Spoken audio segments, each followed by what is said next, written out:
There is a laboratory buried deep beneath a mountain range in the American Midwest. You would never know it was there from the surface. The building above it looks like a private estate, the kind of property that wealthy men of a certain era built in remote locations to signal that they had the resources to disappear from the world whenever they chose. Stone walls, wrought iron, windows that catch the late afternoon light and hold it for just a moment before letting it go.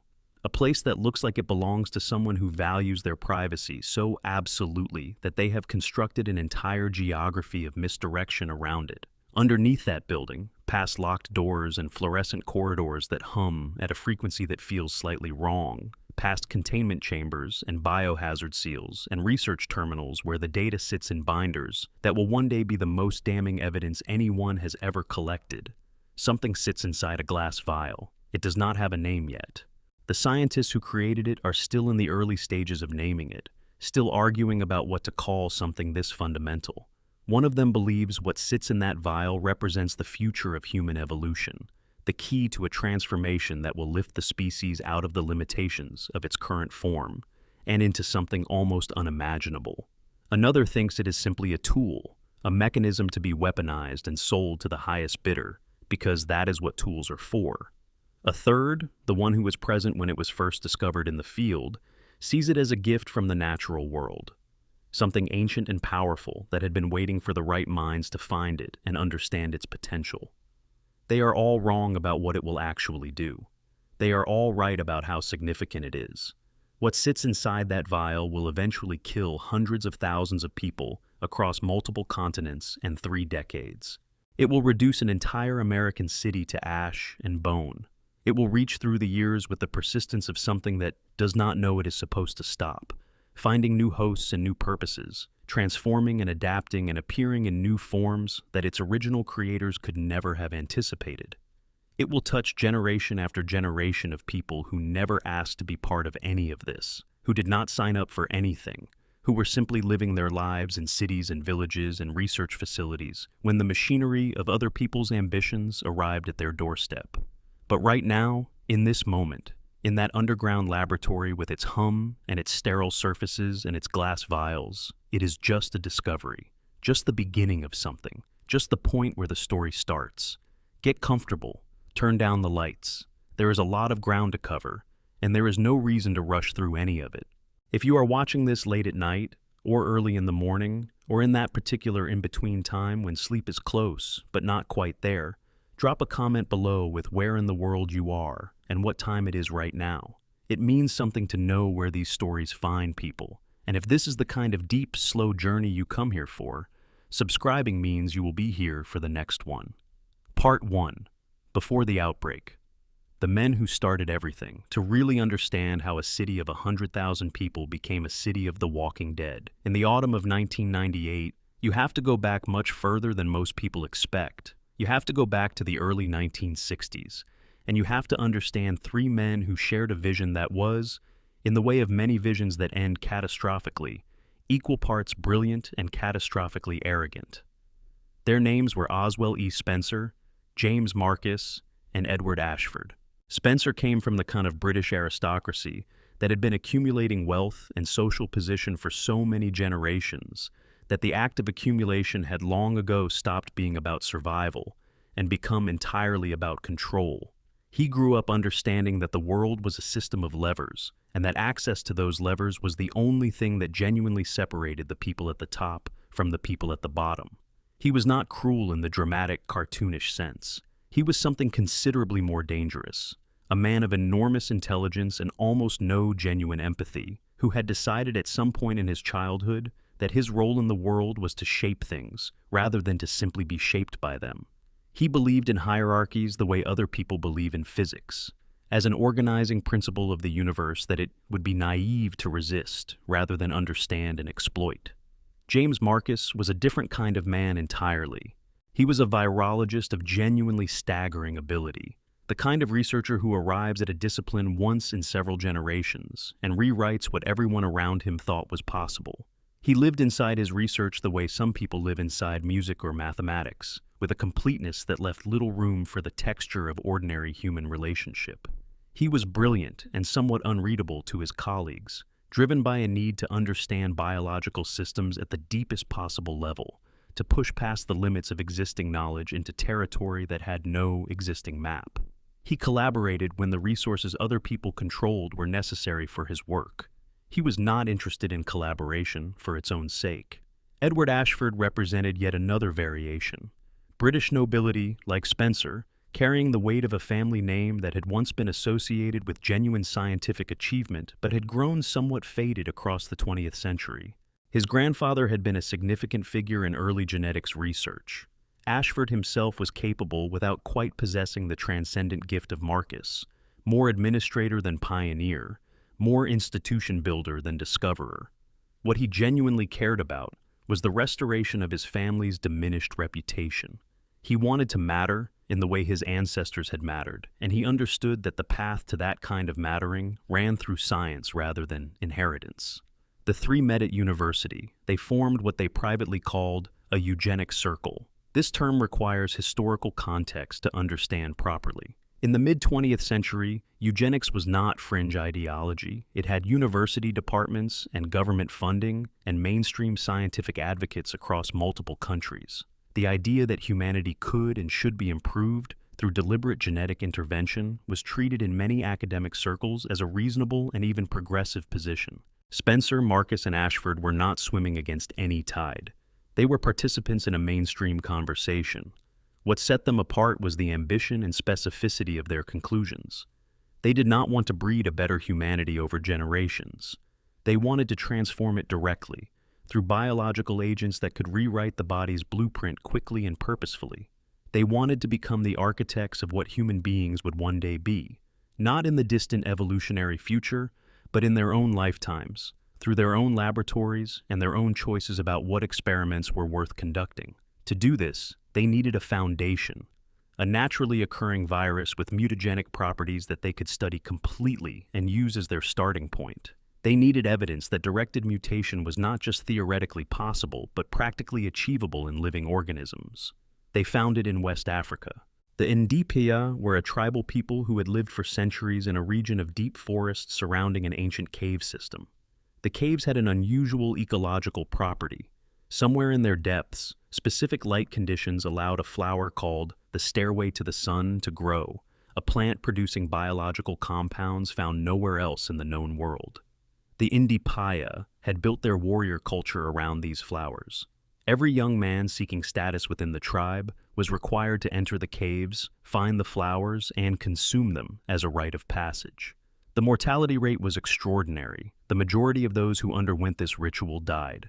Their bodies reacted to something in the flower's compounds with rapidly fatal responses. The survivors, the small minority who managed some form of integration, came back changed. They healed more quickly than injured people should heal. They endured physical conditions that should have been lethal. They lived longer than the men around them. The Ndipaya called them blessed, and built an entire mythology around the transformation. What Spencer, Marcus, and Ashford understood was that the flowers contained a retrovirus, naturally occurring in their biological makeup, that infected those who consumed them. In most cases, the infection killed quickly. In a small percentage of genetically compatible cases, it integrated successfully, producing mutations that enhanced rather than destroyed. They extracted samples. They brought them back. They named the pathogen the progenitor virus, because that is exactly what they intended it to be, the ancestor from which everything in their program would descend. In the early 1960s, they founded Umbrella Pharmaceuticals. On the surface, a legitimate pharmaceutical company, real scientists, real drugs, real products. The legitimate work served a critical function. It generated the profits that funded everything else, provided the cover of corporate normalcy, gave Umbrella access to biological research infrastructure that would have attracted immediate scrutiny if it existed in isolation. Below that surface, Umbrella was something else entirely, a private research program devoted to a single question: what could be built from the progenitor virus as a foundation, and who would control what was built, and what would that control ultimately mean for the direction of human existence? Spencer used his family connections to acquire property in the United States, in a region called the Arklay Mountains, near a mid-sized American city called Raccoon City. Raccoon City was, by the time Umbrella established itself there, a company town in the most literal sense. Umbrella's employment and economic influence had grown substantial enough over the following decades that the corporation had effectively purchased the goodwill of the local government at every level. Police appointments, city contracts, regulatory decisions, all of it flowed through channels that Umbrella had spent years and significant money creating and maintaining. The city's mayor, the police chief, multiple judges and council members all received benefits that created relationships that discouraged inconvenient investigative attention. Spencer hired an architect named George Trevor to design a mansion on his Arklay property. Trevor was a New York designer known for buildings with unusual spatial relationships, hidden mechanisms, rooms that seemed to deny the architectural logic of their surroundings. Spencer wanted exactly those qualities, for reasons Trevor would eventually understand too late. What Trevor designed was extraordinary, a building of apparent luxury and eccentricity sitting above a network of limestone caverns that Spencer planned to use for the construction of a massive underground laboratory complex. The laboratory would be invisible from any surface angle. The mansion would be the only face Umbrella's most significant American research facility ever showed to the world. Trevor was told about the underground laboratory during the design process. He knew what would exist beneath the building he was constructing. Spencer, when the mansion was complete in 1967 and Trevor had been paid in full, recognized that this knowledge existed in a man he could not control through professional or financial means alone.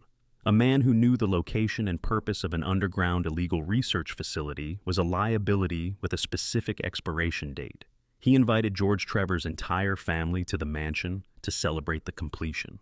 His wife Jessica and their 14-year-old daughter Lisa arrived first. Spencer's people took them immediately to the underground laboratory and began using them as test subjects for early progenitor research. Jessica died within weeks, her body unable to integrate the virus. Lisa survived, which turned out to be considerably worse. The progenitor virus did something to Lisa Trevor over the following years that no one could fully explain. She became biologically persistent, her body integrating strain after strain of experimental compounds as researchers kept adding variables to her case. The T virus that Umbrella later developed, the G virus derivatives tested subsequently, multiple experimental variants. Her body absorbed all of them without dying, accumulating a biological complexity that made her effectively unkillable through any means the researchers were willing to apply, because they kept wanting her alive for observation. She mutated gradually over years and decades. She developed a habit of removing the faces of researchers she managed to kill and wearing them, sewn onto herself, in some dim echo of an identity and family connection the experiments had stripped away. She wandered the grounds of the Spencer estate for 30 years, neither fully alive in any meaningful sense nor capable of the finality of death, a monument to the callousness that ran through everything Umbrella touched. The researchers wrote papers about what her continued survival implied about long-term progenitor effects. They did not stop. George Trevor, attempting to find his family after arriving at the mansion, was captured before he reached the building's interior. He was placed in the underground tunnels with minimal supplies and left to navigate them alone. He had designed those tunnels. He knew their shape in the intimate way of a creator who has spent 5 years living inside a building's architecture. He tried every route he could remember and found each one leading nowhere useful. He wrote in a journal that has since been recovered, entries that begin with frustrated practicality and gradually shift toward the specific, shattering clarity of a man who has run out of ways to avoid a conclusion he has been refusing to reach. He found a gravestone in the tunnels with his own name engraved in the stone, prepared in advance. He died in those tunnels. The building he was proudest of having designed was his tomb. James Marcus, at his own facility in the Arklay Mountains, was producing research that would become the most significant and most catastrophic scientific work of the 20th century. He had been studying leeches for years, exposing them to progenitor samples and observing the complex ways the virus interacted with their simpler biology. Through this work, Marcus developed the T virus, the T standing for tyrant. You name things for what you imagine they will produce. The T virus operated on the progenitor foundation, but had been modified through years of careful iteration to achieve specific outcomes. It could animate dead tissue, giving the cells of a deceased organism enough metabolic activity to produce continued movement and the basic biological drive to seek nutrients. It could produce mutations in a living host that enhanced physical strength and resistance to injury dramatically at the cost of systematically destroying the cognitive architecture that made complex thought possible. It could spread between organisms through fluid exchange, replicating and adapting as it moved. Marcus was proud of the T-virus's relative stability compared to previous attempts. Earlier mutagenic agents had produced results too variable to study systematically. The T-virus had a consistency that made research replicable. It was the first biological weapon in this program that looked like something that could be reliably manufactured and sold. This difference in perception between what Marcus thought the virus was and what Spencer saw in it became the central tension in their relationship. Marcus saw it as a research tool, a means toward the controlled, directed mutation they had envisioned. Spencer saw it as a product, a marketable weapon that governments and private military organizations would pay enormous sums to acquire. Their correspondence through the 1970s became increasingly bitter. In 1978, Spencer sent two young researchers to assist Marcus at his facility. Their names were William Birkin and Albert Wesker. Both were barely out of their teens, both prodigies who had been recruited into Umbrella's executive training program as children. Birkin had a gift for virology, already producing results that senior researchers twice his age could not match. Wesker had a comprehensive analytical intelligence that extended across biological science, organizational strategy, and interpersonal calculation in equal measure. Their actual assignment was to monitor Marcus's work and, when Spencer gave the order, steal his research data and remove the man himself. Umbrella soldiers shot Marcus and dumped his body in the contaminated water beneath the training facility. Birkin and Wesker transferred the research files to Umbrella's central archive and were promoted to more prestigious positions. James Marcus was dead. His research survived, and in that contaminated water, the queen leech, the most developed specimen in Marcus's collection, the one that had absorbed more experimental progenitor exposure than any other organism in the facility, found itself in proximity to his cooling body. It entered him. It consumed his brain tissue.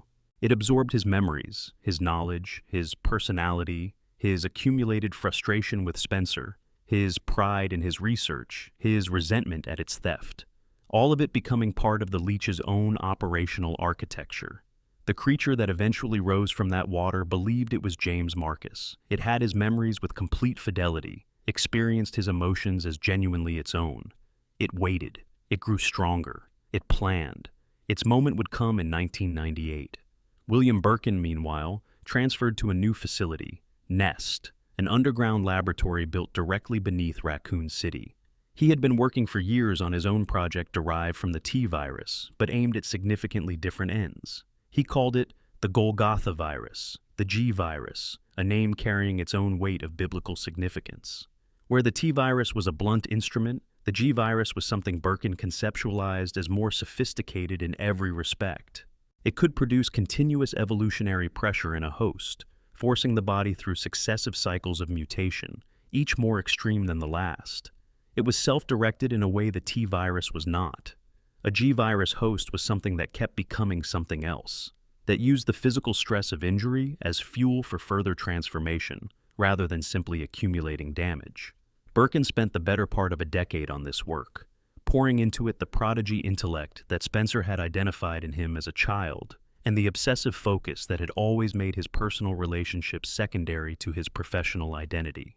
He had been told consistently and for so long that he was one of Umbrella's finest minds that the acknowledgement had become something he required rather than appreciated. He was also accumulating a resentment of Umbrella that he kept to himself. He had been recruited as a child into a program he could not meaningfully consent to. His research was technically his own, but practically Umbrella's. The G-virus would, when complete, belong to the corporation that had built him as a resource rather than the man who had done the work. He had been making private arrangements for years, negotiating with U.S. military representatives interested in acquiring the G-virus directly, cutting Umbrella out entirely. He wanted credit for his creation. He wanted to control its use. He wanted, above all, not to have it taken from him the way Marcus's T-virus research had been taken. Umbrella found out. In September 1998, they sent a team. Part 2. Resident Evil 0. The Night Before the Nightmare. July 23, 1998. The evening is heavy in the Arklay Mountains, the kind of summer night in dense forest that sits differently than it does in open country. A military helicopter carries a team of law enforcement officers through this air toward a series of murders that the Raccoon City Police Department has been trying to explain for months. The murders have accumulated, found in forests and roads and residences, and the investigators' reports contain language that is careful in the specific way of trained people trying to describe what they encountered without saying the words that most accurately describe it. Inside that helicopter, 19-year-old Rebecca Chambers is looking down at the forest below and thinking about what she might be flying into. She is the newest member of STARS, the Special Tactics and Rescue Service, assigned as their field medic on the basis of qualifications that are genuinely remarkable for her age. She is brilliant and thoroughly trained, and, at this particular moment, entirely unprepared in the specific ways that training and intelligence together cannot fully address until the moment arrives that requires what they were training for. The helicopter spots the Ecliptic Express, stopped on the tracks below, a private umbrella train running a route through the Arklay Range, completely still, no lights, no movement visible from altitude. The pilot brings them down. What they find on the train is the T-virus in its earliest visible stage of uncontrolled spread. The people who died on the Ecliptic Express are still moving. The distinction between alive and dead, ordinarily a fairly reliable binary, has become complicated in ways that require the rapid development of new categories. Rebecca boards the train alone after being separated from her team in the initial chaos. Inside, she finds a living human being who is not trying to eat her. This is notable enough under current circumstances to warrant significant attention. His name is Billy Cohen. He is 26 years old, in military custody for the killings of 23 people in an African jungle, convicted by court-martial and being transported under restraint when the train went wrong. His story: his unit was sent on a mission based on faulty intelligence and found not an enemy base but a civilian village. His commanding officer ordered them to open fire. Billy refused. The rest of the unit followed the order. Then they needed someone to hold responsible, and Billy was available, the one who had refused, whose documented objection could be pointed to as evidence of insubordination. The court-martial followed, as thorough and coldly executed as any institutional cover-up. Rebecca decides to trust him. This decision requires making peace with uncertainty. She cannot verify his story in the time and circumstances available, so she decides based on what she can directly observe and accepts that she might be wrong. She is not wrong. Together they fight through the train and then through the Umbrella Executive Training School, the facility Marcus built, and where the Queen Leech has been growing in strength for 2 decades. They discover the history of what happened in these mountains, Marcus's research, Spencer's betrayal, the T-virus's origins, the bodies that accumulated as the facility ran its experiments. The creature that calls itself Marcus confronts them directly. It announces itself as the man murdered by Spencer and returned through the organism he spent his life studying. It intends to take revenge on everything Spencer built. Rebecca and Billy destroy it in early morning sunlight on the plateau above the burning facility, where the light disrupts the leech colony's cohesion and the thing that called itself Marcus dissolves. They stand in the dawn and have the only honest conversation available. Billy has no way to prove his innocence to any authority that will listen. Rebecca has enough of his story to believe him, but not enough to guarantee that belief would protect him from the conviction on his record. She takes his dog tags. She declares him officially dead. She lets him walk into the forest alone and free, and runs toward the Spencer mansion, where the next chapter has already begun. Billy Cohen never appears again in the story of Resident Evil. He walks into the Arklay forest carrying the particular weight of a person who was innocent of the specific thing he was convicted of, and guilty of complications that no court-martial was designed to handle well.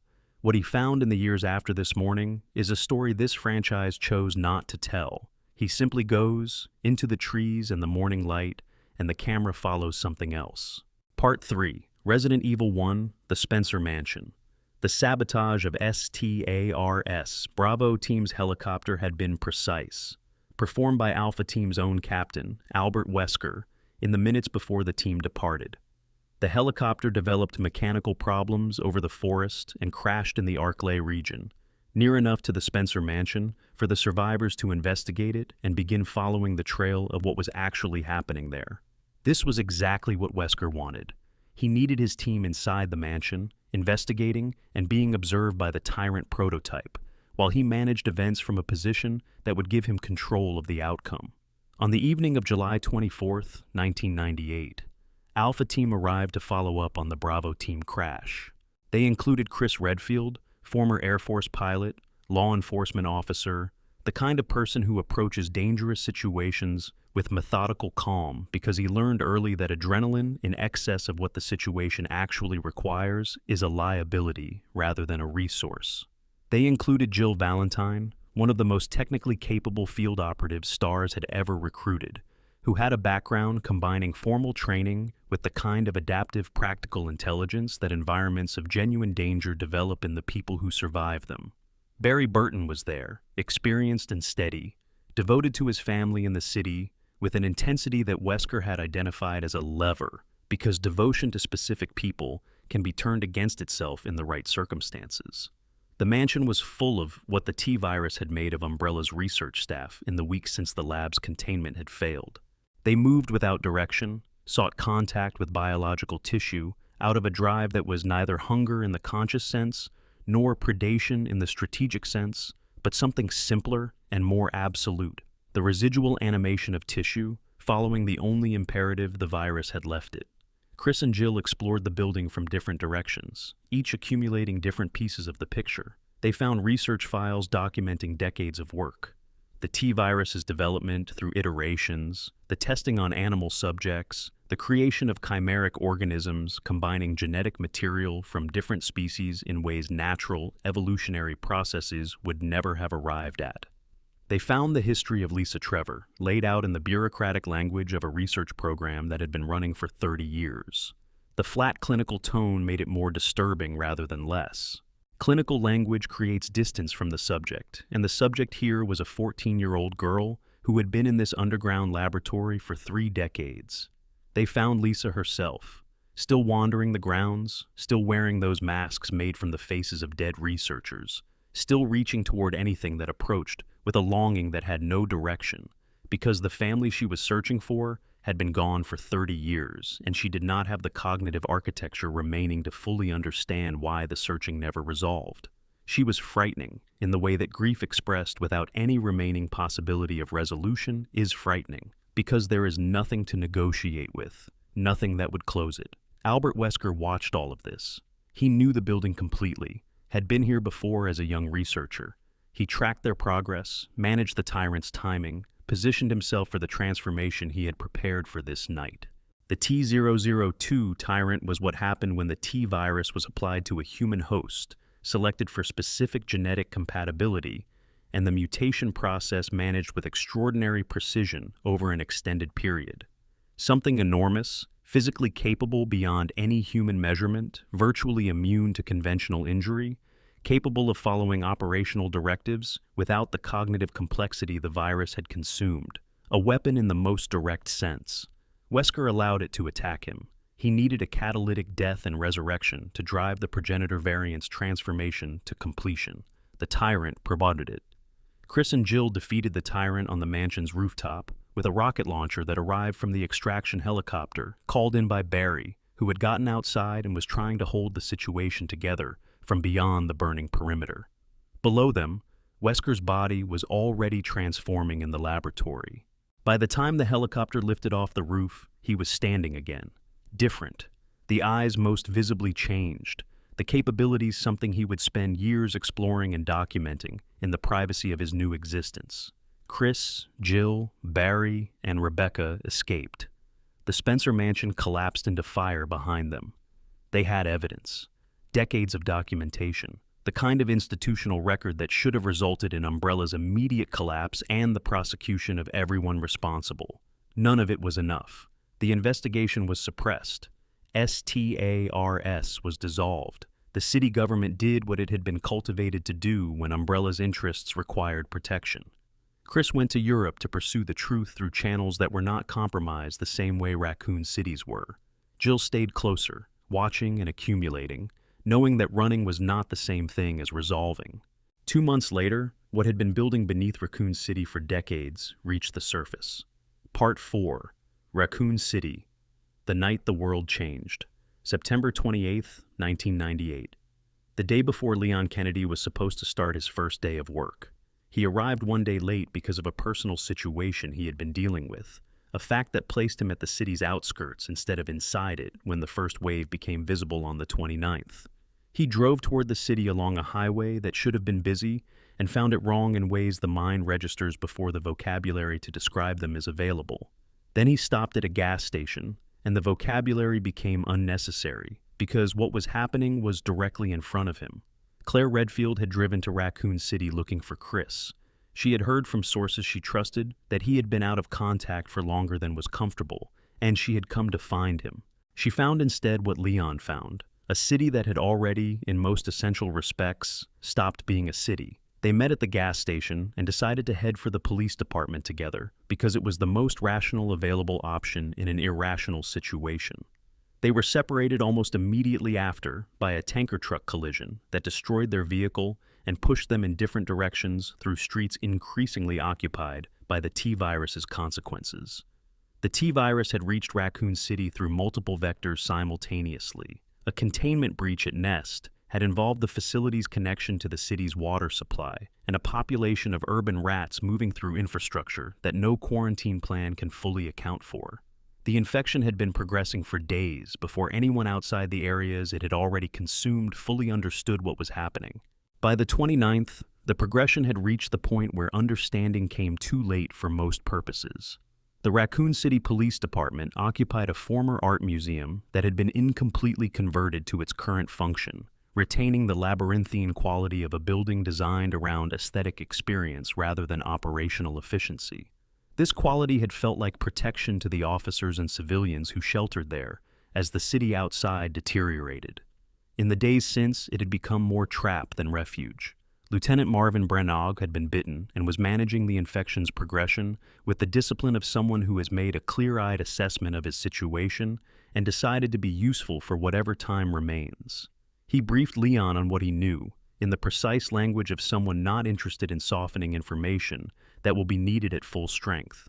Leon found Ada Wong in the station's lower areas. She presented herself as FBI. She was actually a corporate operative sent to retrieve a G-virus sample from the laboratory beneath the city. Her professional identity was constructed. Her presence in his life over the following hours became genuine enough that the distinction between her professional cover and everything else about her grew increasingly difficult to maintain, for her as well as for him. There was a history she carried that was more personal than her mission briefing implied, and she carried it the way people carry things that do not lend themselves to easy explanation in the middle of catastrophes. Claire found Sherry Birkin, 12 years old, William Birkin's daughter, in the police station looking for parents who were no longer in any state to be fond in the way she was hoping. Claire took responsibility for her immediately and completely in the way that some people respond to children who need protection, without calculating whether the child is technically their problem. She was not. That was irrelevant. The thing pursuing them through the station and the sewers beneath it was recognizably William Birkin in origin. He had injected himself with his own creation when Umbrella's soldiers arrived to take it from him, a last defiant act containing within it both the gesture of self-preservation and the furious refusal to surrender what he had spent over a decade creating. The G-virus had been doing what it does ever since, forcing his body through successive rounds of transformation, each more extreme than the last. The physical damage inflicted during his encounters serving as fuel for the next mutation rather than accumulating toward death. He retained, in some residual and now inaccessible form, the drive to find Sherry. The G-virus transmitted most effectively to genetically compatible hosts, meaning blood relatives. His body understood at a cellular level, without any of the conscious architecture of fatherhood remaining to frame it, that his daughter was somewhere nearby. Claire was trying to keep Sherry away from that understanding made physical. In Nest, the underground laboratory that had been Birkin's domain for a decade, Leon and Claire found what they needed: the ability to synthesize a vaccine for Sherry's infection, using tools that were there, and instructions that Annette Birkin provided in the windows between her grief and her determination to be useful one final time. She was William Birkin's wife and had worked alongside him for years and had watched his devotion to the G-virus consume more and more of the man he had been. And here at the end, she was providing what was needed to stop it from consuming their daughter. They cured Sherry. They escaped on a train. Birkin boarded the train in his final form, something vast and barely recognizable, still trying to reach Sherry through the accumulated layers of what the virus had made him. They detached his section of the train and left him in the explosion. The highway outside the city received them in early morning light. Jill Valentine had been in Raccoon City throughout this period, watching Umbrella's activity, prepared as well as anyone could be for something this large. Umbrella had released a specific pursuit after her and after the other Star survivors. The Nemesis was a tyrant variant enhanced with a Nemesis parasite that gave it limited tactical reasoning and a specific targeting architecture. It had been programmed for STARS members. It tracked by name. When it found Jill, it said her name. Being pursued through a dying city by something that had been manufactured specifically to kill you, that kept surviving everything you threw at it, that said your name, occupies a specific category of horror, not the undirected horror of a T-virus infected population. Something directed and personal and built. She found Carlos Oliveira in the city, an Umbrella mercenary who was good enough at the parts of his job that involved keeping people alive that he ended up actually doing it, even when the implicit parts of his job required more ruthlessness. She was infected at one point and required a vaccine, which Carlos provided while she was unconscious, buying the time that mattered. She defeated the Nemesis with a prototype electromagnetic weapon and escaped with Carlos in a helicopter that cleared the city's exclusion zone precisely when it needed to. On October 1st, 1998, the United States government destroyed Raccoon City with a nuclear device. The explanation provided to the public described a controlled elimination of a biological hazard. The reality was that the decision to destroy the city had been made when the calculus of containment shifted definitively from difficult to impossible, and that among the approximately 100,000 people who had been alive in Raccoon City on September 28th, an unknown but substantial number were still alive when the strike happened. This fact would be suppressed for 15 years. The survivors scattered. The investigations opened and were systematically suppressed. Umbrella began to feel the accumulated legal and financial consequences, which would compound slowly over the following 5 years into something it could not manage. The corporation's collapse would be finalized by 2003. But what the corporation had created, the knowledge and the research and the organisms it had developed, all of that dispersed into a world that had organizations ready to use it. The age of bioterrorism had not ended when the T-virus reached Raccoon City. It had metastasized. Part 5. Code Veronica. Ice, Fire, and the Ashford Legacy. December 1998. 3 months after Raccoon City's destruction, and Claire Redfield had not stopped looking for her brother. She pursued leads through official channels that refused to cooperate, and unofficial ones that led to walls she had not yet found ways around. The trail eventually brought her to an Umbrella facility in Paris, which she attempted to infiltrate alone, at night, with the calibrated confidence of someone who had recently survived Raccoon City and updated her personal risk assessment accordingly. She was captured and transported to Rockford Island, a private prison facility maintained in deliberate isolation somewhere in the Southern Ocean. The island was operated by Alfred Ashford, the grandson of Edward Ashford, one of Umbrella's co-founders. Alfred had been shaped by circumstances that made psychological stability genuinely difficult. He had been raised in isolation on this island alongside his twin sister Alexia, who had been the primary purpose of the experiment that produced them both. Alexia possessed a genius so complete and so absolute that it functioned like a separate climate. Everything in proximity was organized around it, including Alfred, who had grown up in her shadow with the specific damage that entails. The feeling of having been produced as an incidental side effect of a process aimed at someone else. He had developed a devotion to Alexia that went far beyond healthy sibling loyalty into something that gradually consumed his own distinct identity. He dressed in her clothes. He spoke in her voice. He inhabited her persona with increasing completeness as the years of her absence stretched on, becoming a man for whom the boundary between his identity and hers had become difficult to locate, even from the inside. Alexia had been in cryogenic suspension for 15 years at the time of Claire's arrival. This was her own deliberate choice, made at the age of 12 after she had developed the T. veronica virus. She understood that it could not be safely integrated in a normal metabolic state. Every test subject had died from the immune response. She injected herself with her own creation and entered the suspension chamber, calculating that 15 years of near-zero metabolic activity would allow the virus to complete integration without triggering the fatal rejection that had killed everyone else who tried. The test subjects included her own father, Alexander Ashford, whom she had experimented on first. He had survived, in the sense of remaining biologically alive. He had become Nosferatu, a creature confined to the deepest areas of the Antarctic research base, barely recognizable as human, serving as living evidence of what the T. veronica could produce in a host who was close to compatible, but not quite. Alexia had graduated from university at 10. She had been employed by Umbrella at 10. Too young for colleagues and too intellectual for peers, she had grown up with Alfred as her primary human relationship. Their closeness, formed in the isolation they had both been raised in, had developed into something that went beyond ordinary sibling affection. They were each other's primary reality. On the night Claire arrived, Albert Wesker bombed Rockford Island. He had been monitoring Alexia's suspension for years, tracking the countdown to when her calculations said the integration would be complete. He bombed the island to create the chaos that would give him cover for acquiring what he needed. The bombing also triggered containment failures throughout the island's security systems. By the time Claire regained consciousness in her cell, the T virus had spread and the situation had progressed past any point where Alfred could manage it. Steve Burnside was in a cell nearby. He was 17, the son of an Umbrella employee who had tried to sell company secrets and been imprisoned here when that arrangement was discovered. He had been alone long enough for anger to become his primary relational mode, the kind of anger that is fundamentally loneliness and cannot be dissolved without evidence that its assumptions about people are wrong.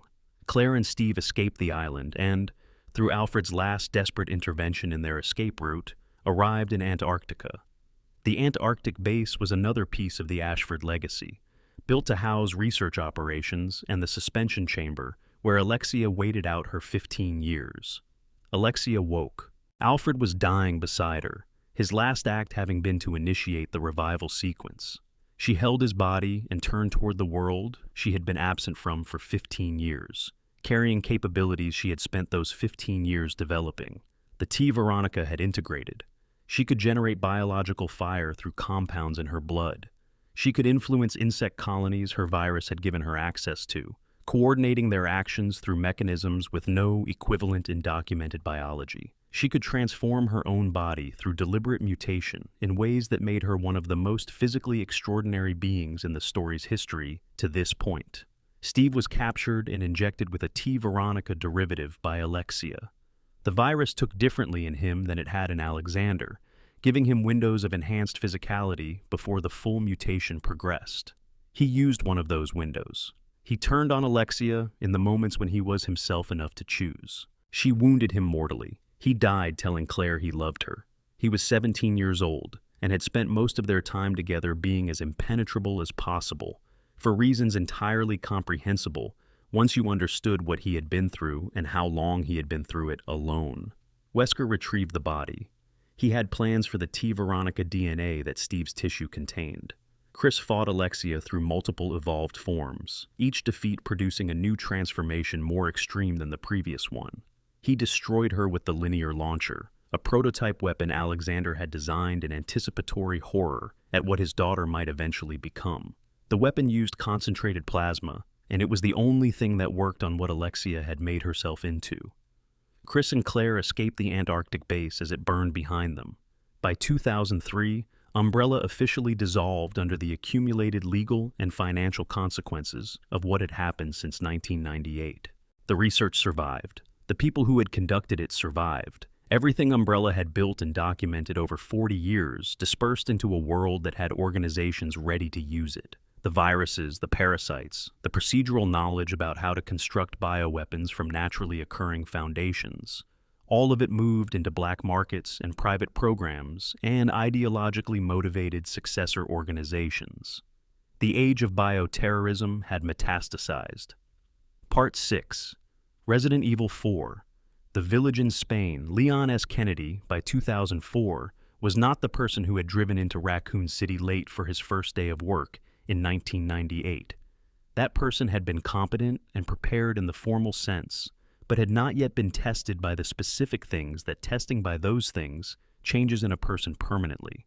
6 years of government service in the shadow of Raccoon City had produced someone considerably more formidable. He had been trained by people with access to information about what the bioterrorism threat actually looked like, given resources and operational experience in scenarios that sharpened capabilities, and deployed in contexts that continued the calibration that Raccoon City had begun. The Raccoon City incident had ended his formal police career before it started, and launched something else entirely in its place. In 2004, he was sent to rural Spain. The president's daughter, Ashley Graham, had been kidnapped. Intelligence connected her to a specific mountain region, to a village the briefing materials described as rural and remote. Leon was dispatched with communications support from an agent named Ingrid Hunnigan, and the general expectation that he would figure out the details of the rescue once he was on the ground and could see what the ground actually looked like. The village was not ordinary. The people there had been infected with a parasite called Las Plagas, the plagues in Spanish, a name carrying history going back much further than anyone currently using it fully understood. The parasite had been used in this mountain region as a form of religious practice for thousands of years by a cult called Los Iluminados before Christian missionaries and the Salazar family, who controlled the local territory, had spent centuries suppressing the practice and sealing the parasite's source in caverns beneath the Salazar castle.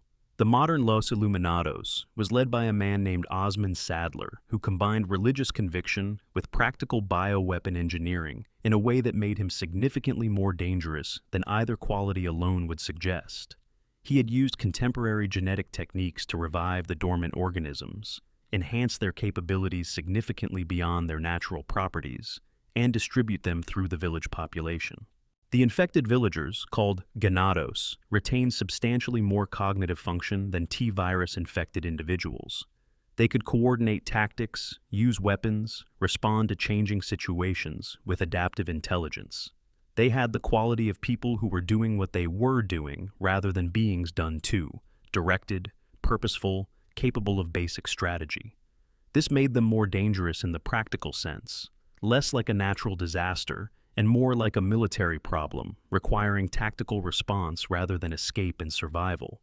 Las Plagas worked differently from the T-virus or the G-virus. It lived within the host's nervous system, growing slowly and integrating over time until it was sufficiently established to exert influence over the host's behavior and decision-making. The host remained physically alive, retained physical functions, but was no longer making independent choices. Sadler was making those choices for them, through the parasite network that connected every infected individual back to the dominant plaga strain he carried. Leon's first hours in the village established the pattern for everything that followed. He arrived behind the information curve and spent his time adapting to conditions that kept being more complicated than his previous position had allowed him to see. He was captured within hours of arrival, injected with a Las Plagas egg while unconscious, and woke in a cellar alongside Luis Serra, a former Los Iluminados researcher who had his own reasons for wanting to escape the situation from a different angle. Luis had worked for the cult and had developed knowledge of their biological research from the inside. He was attempting to get a sample of the dominant plaga strain out to authorities who could actually do something with it, along with suppressant medications he had been quietly developing for his own potential use. He was also carrying the specific weight of someone who had done work that served bad ends and had been trying, imperfectly and under pressure, to do something that would partially offset what he had enabled. He provided Leon with crucial information about what the parasites growing in both Leon and Ashley would eventually do without intervention, and with suppressants that bought time. Then Sadler killed him before he could complete his work. Luis's death manages to be genuinely felt, despite the game's overall register of cinematic action, because he had become a person over the course of the mission in ways that made his absence matter rather than simply constituting another obstacle removal. The operational landscape shifted from the village to Salazar's vast castle, where Ramon Salazar, a young nobleman of fervent religious devotion and limited practical competence, managed the cult's presence with the overcompensation of someone who needs to prove his loyalty constantly. Then it shifted again to a military research island, where Sadler kept his most significant operations. Ashley was always ahead of Leon, always a step out of reach, the goal that kept him moving through increasingly elaborate arrangements designed to stop him. Salazar's castle was full of the aesthetic of someone with centuries of wealth applied to cult purposes. Traps, creatures, mechanisms that reflected significant engineering investment, alongside the specific sensibility of someone trying very hard to make a point through architecture and spectacle. Ada Wong appeared at intervals throughout the operation. She moved through Leon's stories the way certain people move through the lives of the people they matter to, with a quality of presence that exceeds what the formal description of the relationship would justify. She was nominally working for Wesker, tasked with acquiring a dominant plaga sample for his research. Her assistance to Leon throughout his time in Spain was more consistent than her stated objectives required, and her interventions at critical moments suggested priorities that her professional arrangement with Wesker did not fully explain. She saved his life at least twice at direct cost to her mission parameters. Jack Krauser appeared on the research island. Leon had believed him dead after a helicopter accident 2 years earlier. He was alive, working for Sadler, having joined the cult, after discovering that Las Plagas could provide through biological mutation the physical capabilities his injuries had taken from him. He was also working for Wesker, feeding intelligence about Sadler's operations while simultaneously facilitating those operations, the kind of double-agent architecture that requires either considerable skill or considerable recklessness to maintain. Leon killed him on the island, in a knife fight that resolved the question of what their former partnership actually weighed against what Krauser had chosen to become. The specialized radiotherapy device that Luis had directed Leon toward removed the Las Plagas parasites from both Leon and Ashley in a process that was exactly as unpleasant as the description implies. Leon killed Sadler with a rocket launcher that Ada threw down to him at the critical moment, a delivery that is both genuinely cinematic and genuinely revealing about the geometry of their relationship. She is always at the right angle, always positioned where assistance is possible, the terms of that assistance always remaining slightly unarticulated. Ada took the dominant plaga sample at gunpoint and left in Wesker's helicopter. Leon and Ashley escaped the exploding island on a jet ski, which is one of those details that the game commits to completely and rewards with a kind of affection that the moment earns. The plaga sample reached Wesker. He was in Africa, already moving toward what he had been building toward for 20 years. Part 7, Resident Evil 5, Wesker's Final Act. Albert Wesker had been constructing his vision with patience and precision for 30 years. Since the night in the Spencer mansion, when the progenitor variant had briefly killed him, and then resurrected him with capabilities that placed him outside ordinary human parameters, he had been working toward a specific outcome. Spencer had wanted to direct human evolution as a kind of stewardship, to be the figure who guided humanity towards something better. Wesker had absorbed this vision and stripped it of whatever residual sentimentality Spencer had carried, the implication that the people being evolved were worth anything in their current form. He had concluded that humanity as currently constituted was not worth improving, it was worth replacing. The Ouroboros virus was his mechanism. Built on the progenitor foundation and incorporating research from Las Plagas, T. Veronica, and the G-virus's continuous evolutionary pressure properties, Ouroboros had been designed for atmospheric delivery, aerosolized, dispersed globally, infecting every human being simultaneously. The vast majority would die from the immune response, their bodies producing horrifying mutations in the attempt to reject what they could not integrate. The small fraction with sufficient genetic compatibility to survive would emerge transformed beyond anything natural selection would have produced, without millions of years and conditions this world cannot provide. These survivors would be humanity's replacement, not improved humans, something new, built from what remained. His logistics partner was Excella Gione, the CEO of Tricell's African division. Tricell had been absorbing Umbrella's research and personnel since the corporation's dissolution in 2003, continuing the work in the same underground African laboratory complex where the progenitor virus had originally been found. Excella had built this operation with genuine skill and had developed alongside the professional relationship with Wesker an emotional one that she treated as more mutual than it was. She believed she was his partner. She was a resource, precisely as useful as her position in Tricell made her, to be deployed and then discarded. Chris Redfield arrived in the Kajuju region of West Africa in March 2009 with BSAA agent Sheva Alomar. Sheva had grown up in this region and had chosen to work for the BSAA specifically because of what she had watched the progenitor research do to her community as a child. She had a relationship with this particular conflict that was more personal than the external briefings had communicated. The infected Magini, Las Plagas variants evolved through Tricell's research from the strains acquired in Spain, had been distributed through Kijuju in ways that turned the region into an operational theater at a scale that the village in Spain had been a preview of. They had the same basic architecture, controlled, capable, directed rather than merely hungry. Chris discovered through the investigation that the official record on Jill Valentine was wrong. He had believed for 3 years that she had died in a confrontation with Wesker at Spencer's estate in 2006. The truth was that Wesker had caught her when she fell, and had found in her particular combination of STARS training and progenitor exposure, a combination of qualities that made her more useful to him alive.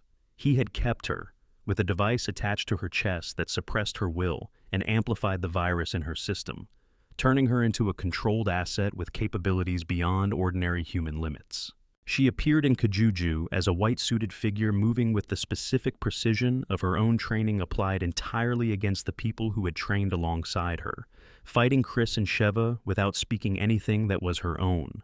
Removing the device during a battle in which Chris had to fight his former partner without injuring her permanently was one of the most technically and emotionally demanding things he had ever been required to do. He and Sheva managed it. Jill collapsed and came back. Her memories intact, 3 years of captivity returning in the way of things that have been suppressed rather than destroyed. Wesker escaped to his ship with Excella, who believed she was arriving at the threshold of the new world he had described to her in terms that had made her feel she was standing at the center of history. He injected her with Ouroboros and walked away. The virus consumed her, absorbed the dead around her, became something that required a satellite laser to bring down. This is what it looks like when the person you have invested your genuine self in regards you as a variable.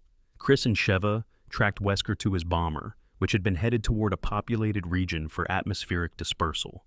The volcanic terrain of the final confrontation was either circumstance or choice, and given that this was Wesker, who had always understood that the events of his life had a weight beyond ordinary human scale, it might have been both. Jill had given them the pharmacological vulnerability. The serum Wesker required to maintain his progenitor variant's beneficial effects became acutely toxic when the concentration exceeded specific thresholds. They administered it in quantities that exceeded those thresholds during the engagement. Wesker, in his final form having injected himself with Ouroboros in a last attempt to overwhelm them, expressed his contempt for their limitations precisely and clearly, right up until the volcanic lava reached him. Albert Wesker died in that volcano. One of the central engines of everything that had happened since the 1970s was gone. Chris flew home. He was considerably more tired than Victory usually feels. Something had calcified in him during those years, the relentless accumulation of loss and violence compressing into a density that made him less flexible, less able to process the gap between what he expected of the world and what the world kept proceeding. He would carry that into the next crisis, which was already forming. Part 8, Resident Evil 6, Story Siege the World on Fire, June 29, 2013. A venue in an American town called Tall Oaks. The current president of the United States, Adam Benford, is about to make an announcement. He has decided to tell the truth about Raccoon City. 15 years of official narratives maintained by institutional pressure, and he has concluded that continuing to maintain the lie is actively making the threat worse.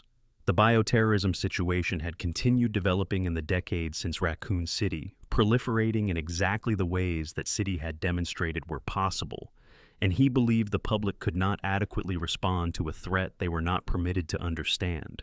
He was going to tell them what they needed.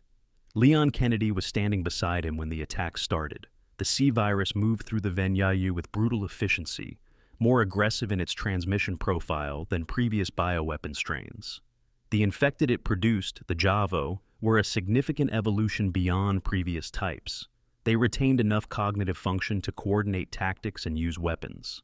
They responded to injury through rapid localized mutation rather than cumulative damage, regrowing severed limbs during combat, developing specialized biological structures at sites of wounds. Each engagement required continuous adaptation because each Javo became something slightly different over the course of being fought. The president, infected, was killed by Leon. This is the specific kind of thing that this job requires sometimes, and the story does not rush past what it costs. Leon does not rush past it either. He carries the weight of what he has done rather than distributing it away through abstraction, and that quality of carrying without being crushed is part of what makes him consistent as a character across everything. Helena Harper, a Secret Service agent at the event, stayed at Leon's side afterward and told him the truth she had been carrying. She had been coerced into facilitating the attack. The person who had coerced her was Derek Simmons, the National Security Advisor, the primary architect of the 15-year suppression of the Raccoon City truth. Simmons was affiliated with Neo Umbrella, the organization behind the attack. His motivations were not ideological in the conventional sense. They were personal. Simmons had become obsessed with Ada Wong over years of proximity. Not in any way Ada had invited or reciprocated or, apparently, was fully aware of. He had developed an infatuation that had, over time, curdled into the specific kind of obsession that uses other people as instruments rather than accepting the simple fact that some people cannot be made into what you want them to be. He had obtained Ada's genetic material and had a scientist named Carla Radames, who was in no position to refuse, transformed into a perfect physical duplicate of Ada through an extreme application of the C virus. Complete transformation, complete physical resemblance, the identity of Ada Wong rendered in Carla Radames' body against Carla Radames' will and over her desperate objections. Simmons had not adequately accounted for the fact that Carla would wake up from this transformation entirely herself, with full understanding of what had been done to her and full command of the capabilities she had been given. Carla built Neo Umbrella. She created the bioterrorist infrastructure that enabled the Tall Oaks attack and the simultaneous incidents across Eastern Europe and China. She was not pursuing any ideological goal. She had been destroyed by one man's obsession and was destroying everything she could reach in return. The series here is being as direct as it ever gets about where institutional horror originates, in one specific person's damage, finding expression through the tools that power happens to provide. In Edonia, in Eastern Europe, the C virus had been distributed to mercenaries as what they were told were nutritional supplements. The outbreak it produced had left one man unaffected, Jake Muller, whose immunity was a product of his genetic inheritance from a father he had not known. Jake was Albert Wesker's illegitimate son. He was 21 years old, a mercenary who had learned everything he knew through necessity rather than institution, carrying in his blood antibodies that could be the basis of a universal C virus vaccine. A BSAA agent named Sherry Birkin had been deployed to find him specifically because of this. Sherry was 26, carrying in her own biology the long-term traces of the G virus infection. She had survived as a 12-year-old child in Raccoon City, cured by the people who had chosen to protect her when no one in her immediate family had been in a position to do it. She had grown into someone who did the work that Claire and Leon had modeled, the simple and compound work of showing up for people who needed it. In Lanxiang, a city in China, all four story threads converged. Leon and Helena, Chris and Piers Nevans, Jake and Sherry, and the real Ada, all operating in the same space with different objectives and incomplete information about each other, crossing and recrossing as the C virus consumed the city. Chris had spent 6 months in exile after watching his entire Edonia team die in what he believed was Ada's attack. Piers Nevans, his lieutenant, had spent those 6 months finding him in a dive bar and persuading him back to operational status with the specific patience of someone who believes in the person they are trying to reach, even while that person is demonstrating every available reason not to believe in them. Chris came back carrying a mission-consuming need for revenge that Piers kept trying to redirect into something that would not get both of them killed by its own momentum. Leon and Helena confronted Simmons in the city's chaos. Simmons, infected during the confrontation with Javo DNA, went through a series of mutations that expressed in physical form the specific distortions of a man who had made everyone around him into instruments for his own needs. Leon and Helena destroyed him, with the real Ada's assistance, in forms that were increasingly difficult to describe as having been human. Chris and Piers traced Carla's operations to an underwater research facility where a massive experimental bioweapon called House was being developed, designed for ocean deployment and capable of producing C-virus aerosolization at a global scale. Stopping it required more than the resources they had available in ordinary combat. Piers Nivens injected himself with the C-virus. He did this deliberately, with full understanding of what it would do to him. It would give him the bioelectrical capability to destroy the house and the facility. It would also, progressively, consume the higher functions that made him himself. He used the window between injection and that consumption to ensure Chris was in an escape pod and away, then used the capabilities the virus gave him in those final moments of his own volition to bring the facility down. He was 26 years old. He had spent the entire operation trying to bring someone he believed in back to themselves. Jake and Sherry survived and separated. Jake's antibodies were secured for vaccine development. Jake disappeared into anonymous work, his identity protected, his name removed from the official record. Carla was finally destroyed by Ada in the underground laboratory where Carla had been created, in a confrontation that was less a fight than a completion. The ending of what Simmons's obsession had set in motion, the closing of the thing it had opened. The world survived another global bioterrorism event. The accumulated weight of barely surviving was becoming visible in the people who kept showing up to fight these things, in the way they moved and spoke, and the specific heaviness that surviving repeatedly without anything permanently resolving tends to produce. Part 9. Resident Evil 7. Welcome to the family. Ethan Winters was not a soldier. He had no training in the disciplines that had defined the lives of the people this story had been following for over 2 decades.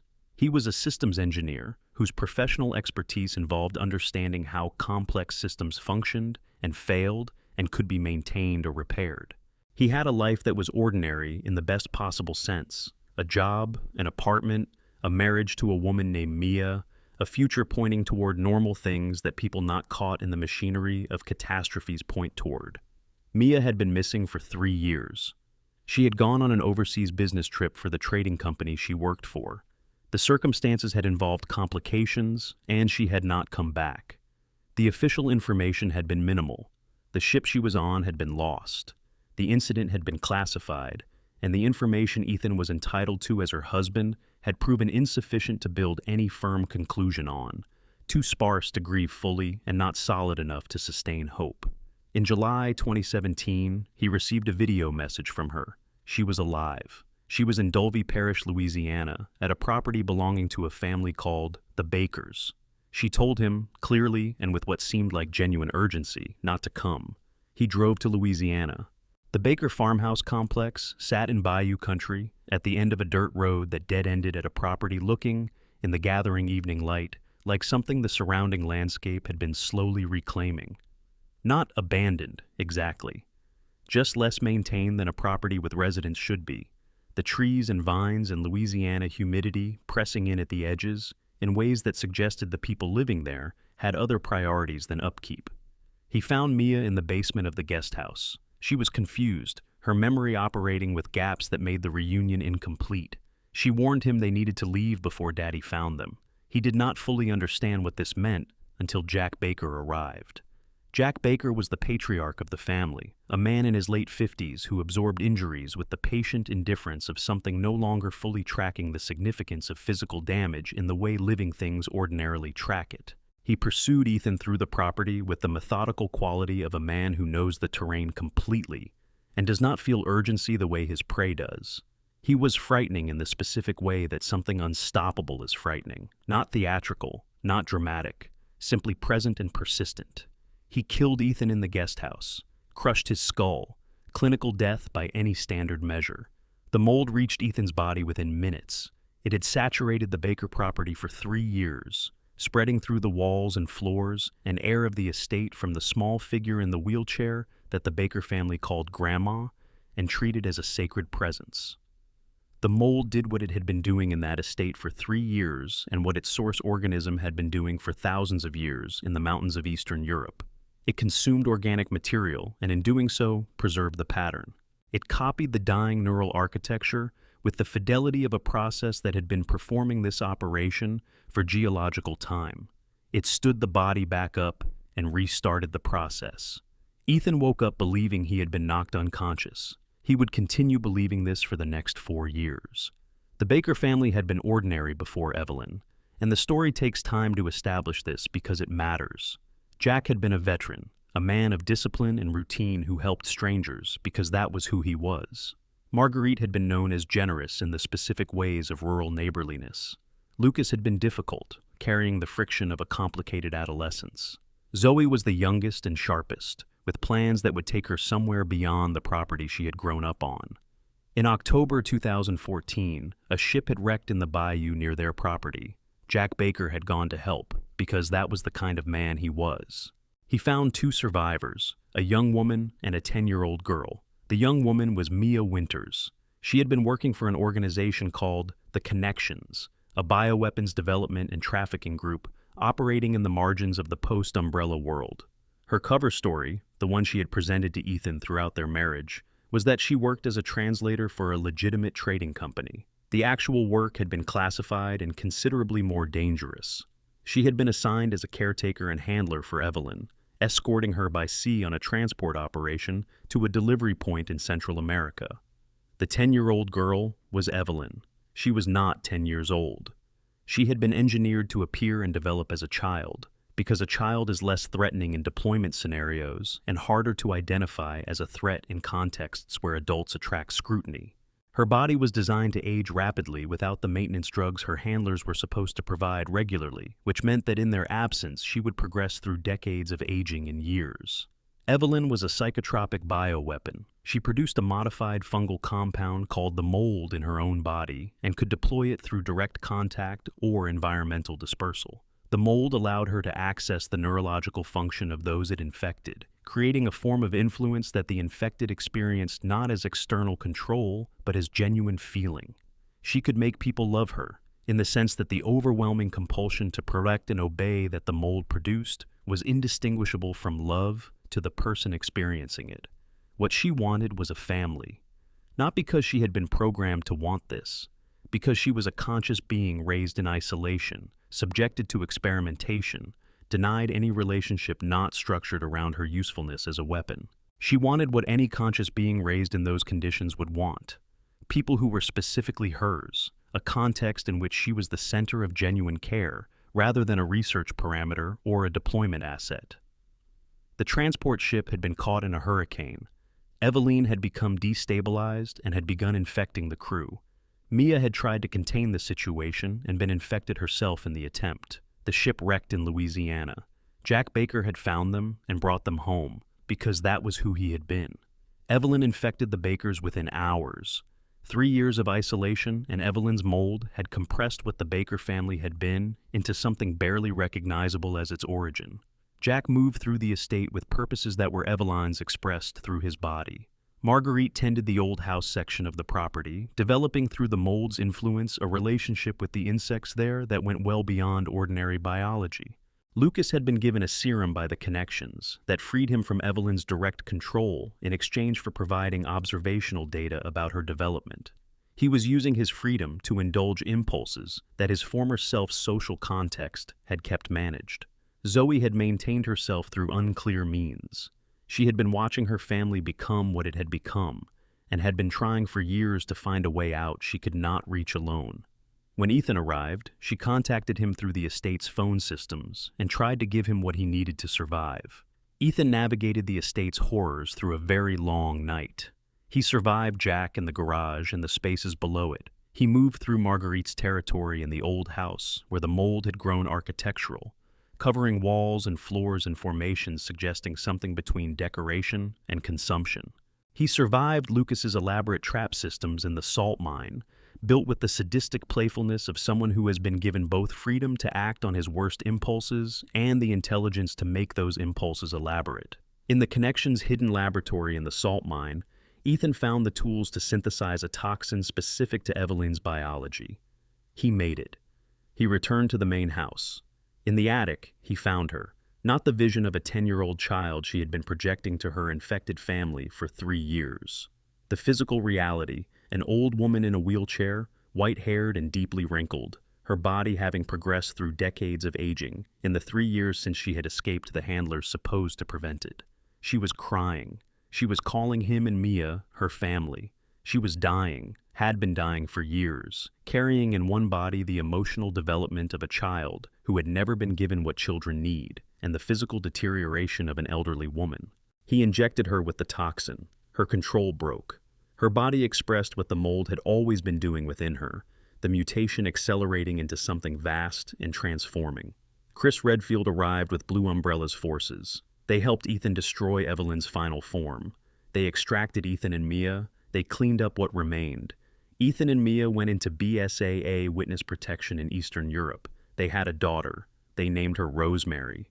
For 3 years, they were a family, and the world was quiet, and Ethan had no reason to examine the biology of his survival in detail enough to understand what that examination would reveal. He had no idea he was mold. The distinction between what Ethan's cells were made of and who Ethan was had collapsed the moment he died in that guest house, and been reconstructed by the fungal network that saturated the Baker estate. Every cell in his body was fungal tissue perfectly imitating human tissue. Every thought he had, every choice he made, every moment of love and care in the 3 years that followed, conducted by mold tissue configured as Ethan Winters. The copy was perfect. The consciousness was continuous. There was no external observable difference, and Ethan had no internal access to the fact of it. He experienced himself as himself, which is the only experience available to any copy of a consciousness, and it was real in every way that experience is real. Mia knew. She had been infected by Evelyn's mold and had understood what the mold could do. She had watched Ethan survive things that should have killed him. She had never told him. Whether this was mercy or cowardice or the specific paralysis of someone who has been through too much and cannot find the words for what comes next, the story does not fully resolve. What it does resolve is what the 3 years in Eastern Europe were, real. Whatever their cellular composition, Ethan and Mia and the daughter they had together were a family, and that mattered in the way that families matter, which is the way that the things you choose and the people you love always matter regardless of the tissue that generates the choosing and the loving. Part 10. Resident Evil Village. Grief that cannot end. Before the village, before Miranda, before any of the events of Ethan Winters' final chapter can be understood in their full depth, there is a cave beneath the mountains of Eastern Europe. In that cave, growing in the dark for thousands of years, possibly for tens of thousands, the Megamycete had been building. A fungal supercolony of a scale and internal complexity that the word fungus inadequately describes, spreading through the mountain range through underground networks, reaching into every valley and burial site within range, consuming organic material in the standard way of fungal organisms, and doing something with that consumption that should not have been biologically possible. It had been preserving consciousness. When a dead organism's remains came within reach of the Megamycete's underground network, the fungus consumed it the way all fungal organisms consume their nutrient sources. The organic material was broken down and absorbed, but in the process, the Megamycete performed a comprehensive copy of the organism's neural architecture, its memories, the structural information constituting its sense of self, and its experience of being alive. All of it was stored in the fungal tissue as informational patterns that the Megamycete maintained with the fidelity of a library that had never lost a book. Every person who had died in those mountains within reach of the network over thousands of years existed in some form within the Megamycete. The archive was non-discriminatory in the way of natural processes that have no basis for distinguishing importance. Peasants and soldiers and nobles and children and everyone in between, all of them preserved with equal fidelity in the underground colony. The experience of touching the Megamycete's central mass was as Miranda would spend decades trying to describe in her journals, like receiving all of those stored consciousnesses simultaneously, not vague impressions. Complete experiences, the sense memories and emotional memories, and the specific texture of specific moments from hundreds of lives, flooding into awareness without any of the filters that ordinary consciousness uses to manage the flow of information from a single life. Miranda had been born in this mountain village in the late 19th century. Trained in biology, which for a woman in a remote European village at the turn of the 20th century represented a combination of intelligence and persistence that the historical record tends to undervalue. She had a daughter named Eva, born in 1909. They lived in the village community in the shadow of the mountain range, with the ordinary texture of that life in that time and place. The Spanish flu pandemic reached her village in 1919. Between 1918 and 1920, the flu killed somewhere between 50 and 100 million people worldwide. Her village lost a substantial proportion of its residents in weeks. Eva died at 10 years old. Miranda buried her daughter in the emergency overflow cemetery outside the main graveyard that had filled too quickly for individual burials to remain possible. The site was close enough to the cave system that the megamycetes underground network had already reached it. She walked into the mountains to die. What she found was the megamycete, and in the moment of contact, she found Eva. Her daughter's consciousness was there in the archive, incomplete and fragmentary, in the way of everything the megamycete had only partially absorbed, but recognizable. The memories were there, the birthday celebrations, the village square, the final days of illness. Miranda, with her biological training, understood what this was and what it was not. It was not her daughter's soul. It was not supernatural. It was biological information storage. The neural patterns constituting Eva's conscious experience had been preserved in fungal tissue with the same indiscriminate fidelity as everything else in the archive. If she could find a vessel compatible enough to accept the transfer of those stored patterns, if she could understand the mechanism well enough to ensure the consciousness arrived intact in new tissue, Eva could be alive again. Not metaphorically, physically, biologically, in a body that breathed and thought and was. She spent 100 years pursuing this. She established religious authority over the village through the megamycetes' apparent miracles, presenting herself as the prophet of a deity she called the Black God. The community accepted this because they were desperate for meaning after catastrophic loss, and Miranda's abilities were real even when her theological explanation was entirely constructed. The religious framing gave her willing subjects in a way that scientific authority alone would never have produced. She created the Kadu, a parasitic organism derived from nematodes exposed to the megamycete, surgically implanted in hosts to introduce controlled mold infection. Most hosts died, their bodies rejecting the integration through immune responses that led to organ failure. Some survived, but mutated too severely. These became the lichens, wolf-like creatures that retained fragments of human memory but had lost the cognitive capacity for language and complex thought. They were driven into the ruins of an old fortress in the mountains. Very rarely, a subject would bond with the Kadu in ways that preserved their cognition, while producing mutations going far beyond human capability. 4 such individuals became the lords of the village. Alcina Dimitrescu had a hereditary blood disease.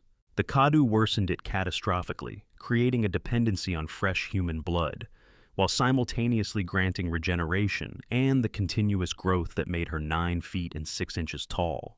She presided over her family's castle with aristocratic control and predatory need, maintaining a supply of victims lured in under the pretense of employment. Her 3 daughters, Bella, Cassandra, and Daniela, were not her biological children. Miranda had created them by implanting Kadu into corpses and introducing insect DNA during reanimation, producing beings who could disperse their bodies into swarms of flies, each fly carrying a fragment of their shared consciousness, the swarm maintaining unified coordinated intelligence through the megamycete network. Salvatore Moreau's mutations had been so severe that they had distorted his body into something barely humanoid, granting amphibious capabilities at the cost of almost everything else. He flooded his territory to create a habitat suited to his new form, spending his time submerged in water, knowing that Miranda considered him the most failed of the lords, but continuing to serve her with the unwavering devotion of someone who has nowhere else for that devotion to go. Donna Beneviento had suffered from severe mental illness before Miranda's intervention. The Kadu amplified these conditions while giving her the ability to produce hallucinogenic pollen and a psychic connection to a doll named Angie, through which she could interact with the world without direct speech. She was one of the most dangerous lords and almost never left her mansion, letting the pollen do what direct confrontation would have required violence to accomplish.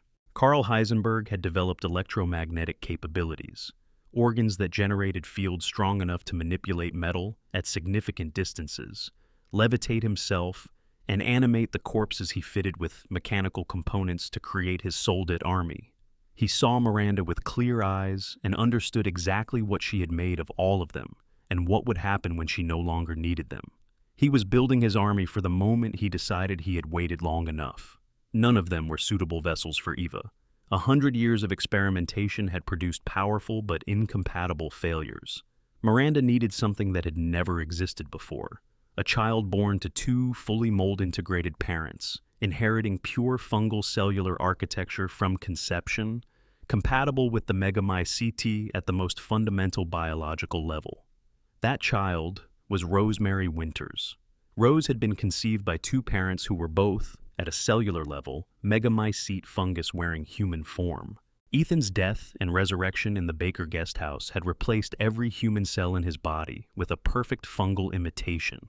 Mia's years of exposure to Evelyn's mold had done the same to her, more gradually but just as completely. Rose inherited not hybrid biology but pure fungal cellular architecture from both parents. She had never been human in the biological sense from her first moment of cellular division. The connections had been monitoring Ethan and Mia since the Dulvey incident and had collected Rose's biological data during the pregnancy. They contacted Miranda because she had provided the original mold samples that eventually produced Evelyn. She reviewed the data and understood immediately what Rose represented. In February 2021, Miranda came to Eastern Europe. She transformed into Mia. The copy was complete enough to survive the interactions that followed. She waited for the right moment to replace the real Mia and take Rose. Chris Redfield's intelligence network identified behavioral inconsistencies in the Winters household. He made the decision to extract Ethan and Rose as a precautionary measure. He shot the false Mia. Miranda regenerated from the gunshots and orchestrated the crash of the transport vehicle in the village. She took Rose in the chaos. Ethan woke in the wreckage with his daughter gone. The Duke was there. The Duke, who appeared throughout the village at positions that defied the physical constraints of the space he appeared in, who possessed knowledge with no established source, who existed in a way that placed him slightly outside the ordinary rules of this world. He was enormous and congenial and utterly inexplicable, and he provided Ethan with what he needed and let the journey begin. Miranda had divided Rose into 4 parts and distributed them to the lords in specially prepared flasks. Each flask contained a portion of Rose's body, while the mold network maintained her consciousness across all 4 locations simultaneously. She was aware, distributed, unable to act, experiencing 4 different spaces at once in the specific horror of a very young child kept alive in conditions no one should experience. Ethan moved through each territory. He killed Dimitrescu as she transformed into her final form in the castle courtyard. He survived Beneviento's mansion of personalized hallucinations, where the hallucinogenic pollen stripped away his defenses and showed him the specific contents of his deepest fear. The sequence in the Beneviento house is among the most effective horror in the franchise. A grotesque pale infant in the basement, enormous and relentless, pursuing Ethan through the flooded dark in a sequence that forced him to fight through the certainty that none of this could be survived toward the fact that it could. He killed Moreau in the flooded reservoir, where Moreau fought in his final form while clearly knowing it was already over, fighting not because he believed he could win, but because there was nothing left for him except the fight. He killed Heisenberg in the factory, after Heisenberg offered the alliance that Ethan refused because the terms required using Rose as a weapon, and no alternative formulation of that offer was going to change the answer. He recovered all 4 flasks. Miranda took them. She explained her plan. She explained what Rose was to her and what Eva was to her, and why the distinction between one child's existence and another's did not constitute, in her framework, a moral obstacle worth considering after 100 years of pursuing this moment. She removed Ethan's heart and left him to die. He found himself in a space between death and continuation. A fragment of Evelyn's consciousness was there, preserved in what remained of the megamycete network. The remnant of the being who had originally infected him, still attached to the pattern she had created. She showed him the moment in the Baker guest house when Jack Baker had killed him, and the mold had rebuilt him from the neural pattern that was fading. She told him what he was. He accepted it. The acceptance was not simple. It was made with full understanding of what it meant. 4 years of marriage and fatherhood, and everyday existence. All of it conducted in a body that was fungus wearing his shape. Every moment of connection and love and ordinary choice, conducted by mold tissue configured as Ethan Winters. He decided it did not matter. The decisions had been his. The love had been real in every way that love is real. The tissue composition did not change the 4 years. It did not change Rose. He had enough remaining to do what needed to be done. His body was calcifying. The hand that had been whole was turning to stone as the fungal network lost cohesion without the central pump. He fought through it. He reached the ceremony site. Chris and the BSAA forces were already there with firepower. Miranda fought with everything a century of integration had made her capable of. Chris opened a gap in her defenses. Ethan moved through it. He killed Miranda. She had spent 100 years refusing to accept that her daughter was gone. She had built lords and lichens and a cult and an empire of research out of that refusal. She had used hundreds of people as experimental material in its service. She had taught Oswell Spencer enough about biological transformation that he went home and founded Umbrella, and everything that followed from that. She had set in motion, through the chain of teaching and ambition and institutional horror, events that killed a city full of people and continued killing people for 60 years afterward. She had wanted Eva back.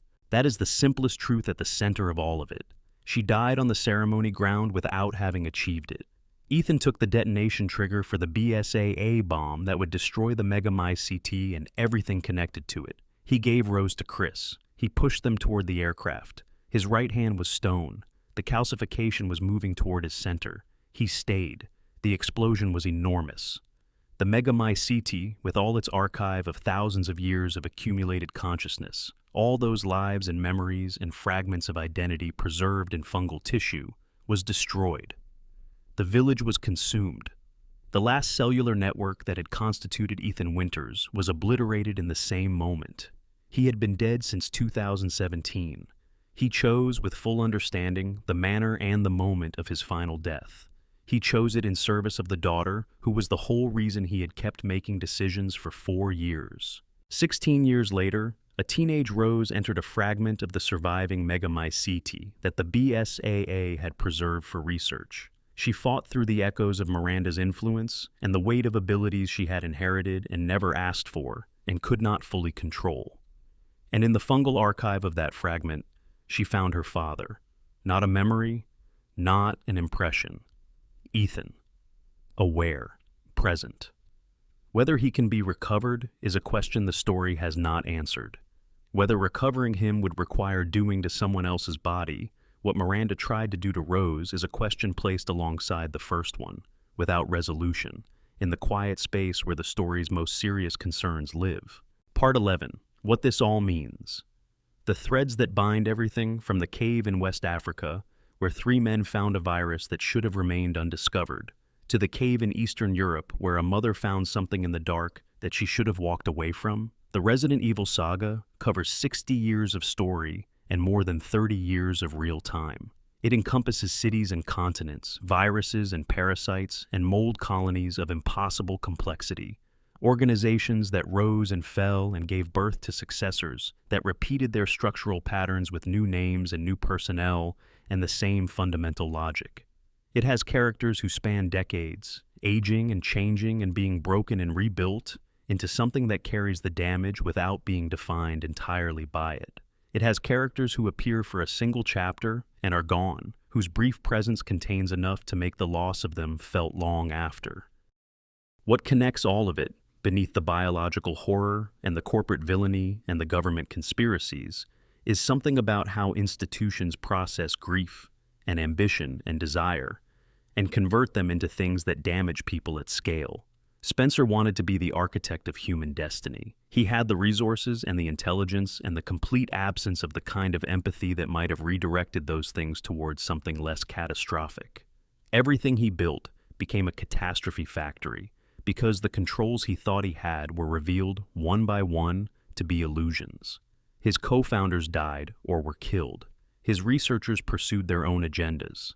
His vision of controlled, directed evolution produced uncontrolled, undirected infection that killed a city full of people he had never considered as anything more than incidental. He died in 2006, killed by the man he had spent decades shaping, having failed to create anything he intended, and having successfully created decades of suffering he did not intend and would not acknowledge. His legacy was Raccoon City and everything that derived from it. Marcus wanted his work acknowledged and his betrayal answered for. The creature that carried his memories achieved something in the direction of both before it was destroyed. But what it achieved was not justice. It was the release of a virus into a mountain range that killed dozens of people and wounded dozens more, and resolution of the specific injustice Marcus had suffered remained structurally unavailable because the kind of wrong he had experienced is institutional, the kind of wrong that individual revenge can gesture at but never adequately address. William Birkin wanted credit for what he had created. He received it in the worst possible way. His creation consumed him, and his city, and his wife, and almost his daughter, and the G-Virus became the defining symbol of what Raccoon City was destroyed by. And William Birkin's name is attached to that catastrophe in every account that includes the full story. This is the credit he received, attached to 100,000 deaths rather than to the scientific recognition he had pursued. Wesker wanted to transcend humanity. He succeeded in moving beyond ordinary human limitations, and the result was that he became incapable of genuine relationship, incapable of genuine satisfaction, spending 20 years pursuing a vision that had taken the contempt for human existence as its foundation and left everything else structural. He died in a volcano. He left no one who genuinely mourned him because he had spent his entire adult life ensuring that no one could reach him well enough to grieve his absence. Miranda wanted her daughter back. This one is different from the others, and the story knows it is different. A mother wanting to restore a dead child is not a cold or abstract or contemptible motivation. It is one of the most recognizable human experiences. The horror is not the desire, but the 100 years of what she was willing to do in its service. The test subjects and the failed creations and the village of people kept compliant through religious manipulation while she used them as material. The horror is the specific arithmetic of grief without limit, the way an understandable human desire transforms itself, through the slow accumulation of choices each individually defensible, into something that has crossed every line that should have been a limit. The survivors who show up in every chapter of this story share something that the story expresses in action rather than declaration. They keep choosing presence over self-protection. They keep arriving at situations that have every reasonable rationale for avoiding and choosing to engage anyway. Leon Kennedy drove into Raccoon City on his first day of work and found it burning and decided, without apparent deliberation, that the 12-year-old girl he encountered needed to survive it. He has been making variations of that decision for the 23 years between that night and the events in Spain and China and whatever comes after. Each decision has cost him something. The accumulation of costs is visible in him in ways that make him recognizable across all those years as the same person, someone who chose to carry the weight rather than set it down. Claire Redfield looked for her brother after Raccoon City and kept looking across prison islands and Antarctic facilities and years of obstacles. She took Sherry Birkin's hand in a burning city and walked with her toward the morning. She never let go in any meaningful sense. The people who needed protecting in her vicinity consistently found that she was willing to be the person who protected them, whether or not that was technically her assigned role. Chris Redfield built an organization from the lessons Raccoon City taught him and spent over a decade fighting the thing he had helped expose, accumulating loss and the specific heaviness of someone who has won enough fights to understand that winning does not resolve anything fundamental. He kept showing up. He was there when Jill needed to be found. He was there when Ethan needed help he could not provide himself. He was there, in the village in Eastern Europe, when Rose needed someone to carry her home. Ethan Winters drove to a bayou in Louisiana because his wife was alive, and he was going to find her. He had no training for what was there. He had only the stubbornness of someone who had decided this mattered enough to attempt the impossible, and he survived through variations of that decision for 4 years, and at the end of it, when everything was calcifying and the detonator was in his hand, the decision was the same one it had always been. Rose mattered more than what happened to him. The biological agents in this story, the viruses and parasites and molds, are not the source of the horror. They are the medium through which human choices express themselves at scale. The T virus did not develop itself. The G virus did not choose to exist. Eveline did not choose to need a family with the desperation that destroyed the Bakers. Las Plagas did not choose to be engineered into a mind control system. The megamycete had been archiving consciousness for 10,000 years before Miranda arrived, doing something extraordinary and morally neutral, and became the engine of catastrophe only when a grieving woman arrived with a century's worth of willingness to use other people as instruments of her grief. The series keeps asking, across all its chapters and all its years, whether there is a point at which we can recognize the pattern before it completes, whether the distance between understandable human desire and catastrophic institutional harm can be measured early enough to intervene, whether knowledge and accountability and genuine empathy in sufficient combination can interrupt the sequence before it reaches the point where 100,000 people are destroyed in an official cover-up, or a city falls to a bioterrorist attack, or a father is separated from his daughter in a mountain village and has to make decisions no one should have to make. The series does not offer easy optimism about this. The pattern repeats.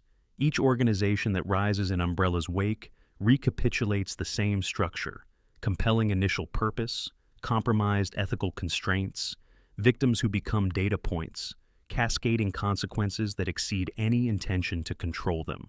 The BSAA itself, the organization created specifically to prevent this, was discovered using bioweapons as soldiers by the end of Village.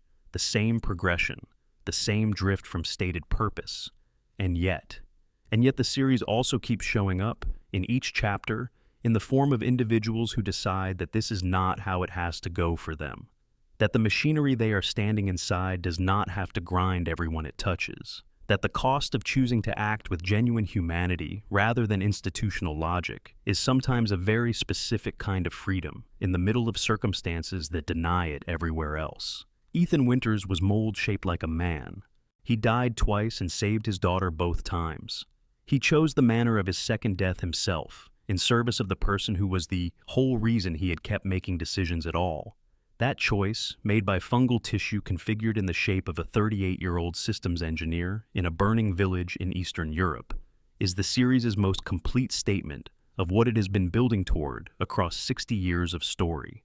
It is not what your cells are made of that determines what kind of person you are. It is the decisions you make with whatever you have available. This is why these stories keep drawing people in, keep earning the kind of sustained attention that allows for the slow exploration we have been doing here. Not because the monsters are interesting, though they are, not because the conspiracy is intricate, though it is, but because underneath all of that, the Resident Evil saga is about recognizable human things: love, grief, ambition, accountability, and the choice, made repeatedly by ordinary people in extraordinary circumstances, to show up for each other when showing up is objectively unreasonable.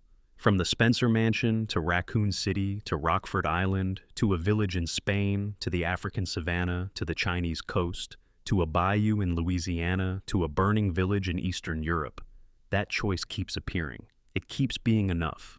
Just barely. Always just barely. But barely is what survival looks like, and barely is all it takes. If you made it here, thank you for spending this time in these worlds. The Resident Evil story is a long one, and it deserves the slow and careful attention that rushing through it denies it. Every chapter has been asking versions of the same question, and even if none of the answers are fully satisfying, the asking matters.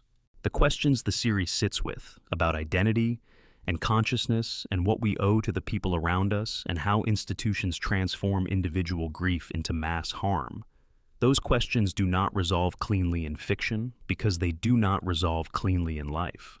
If you are watching this from somewhere in the world right now, wherever you are and whatever time it is there, drop a comment below. These stories find people at particular moments, and it would mean something to know where and when this one found you. If this is the kind of deep exploration that brings you back here, all like helps it reach people who need exactly this kind of thing. Subscribing means you will be here for the next long journey through the worlds that deserve this treatment. Sleep well. The outbreak is contained.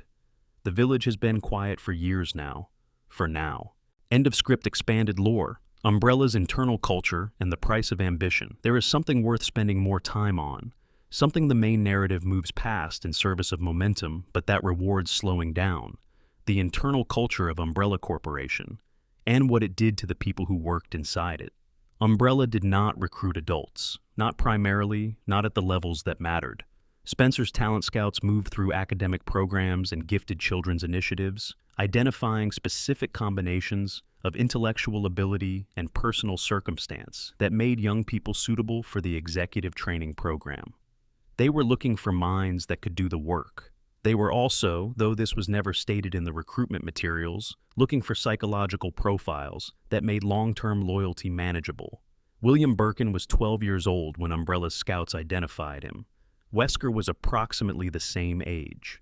They were brought into the training program and shaped by it through their formative years, educated in biology and chemistry and organizational theory in an environment that treated their gifts as valuable resources and treated them, accordingly, as resources.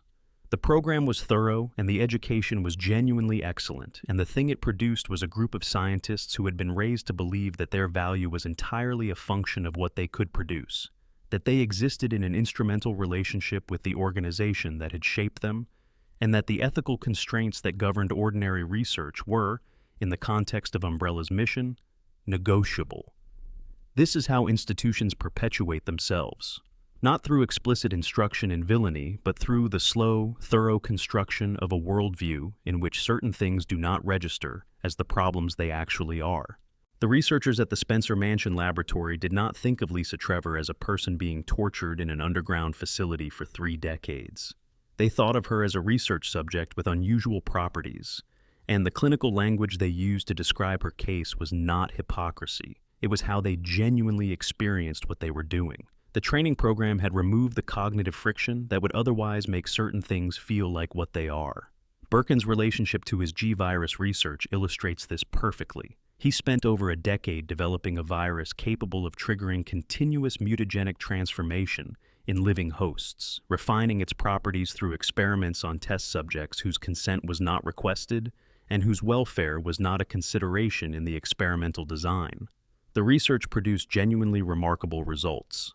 It also produced a trail of people who died in painful ways for reasons that served Birkin's research agenda rather than their own interests.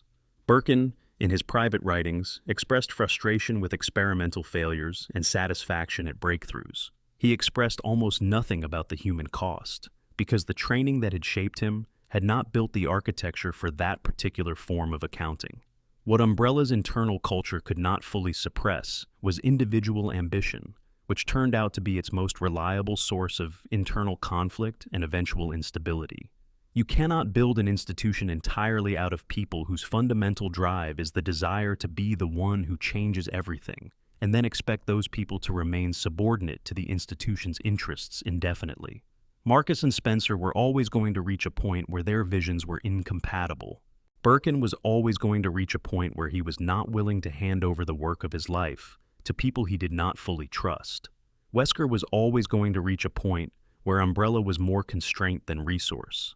The corporation dissolved, not because it was defeated from outside, but because the people inside it were not, ultimately, willing to serve it. They served themselves, and what they served themselves had been shaped so thoroughly by the institution that serving themselves and serving Umbrella's worst impulses were often indistinguishable, and the accumulated weight of what that produced became impossible to manage. This is a pattern the story keeps returning to through all its successor organizations. The connections, which created Eveline, repeated the same structural failure. Brilliant people in an organization that treated their work as its property and treated the subjects of that work as variables, producing a creation, Eveline herself, that was not a weapon but a person, and who could not be managed as a weapon because persons are not weapons, and the distinction between the two keeps reasserting itself, regardless of what the organizational framework insists. The Raccoon City survivors, what survival costs. Leon Kennedy carries Raccoon City with him in ways the story shows rather than states.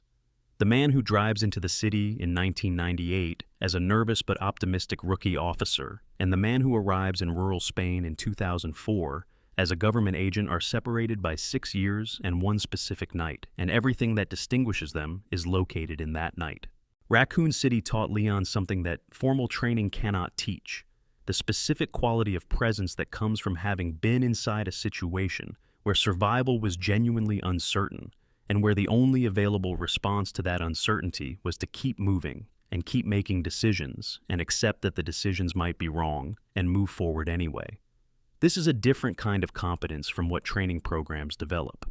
Training prepares you for the expected. Raccoon City was the unexpected, and surviving it recalibrated Leon's relationship with uncertainty in ways that made him better at every subsequent crisis. What it also did, which the story is honest about, is cost him something. The Leon of 2004 is visibly different from the Leon of 1998, not just in capability but in weight. He carries a quality of having seen things that cannot be unseen and made choices that cannot be unmade, and he manages this weight through a specific kind of dry humor and a refusal to treat his own situation as more tragic than it is, both of which are strategies for continuing to function rather than evidence that the weight isn't there.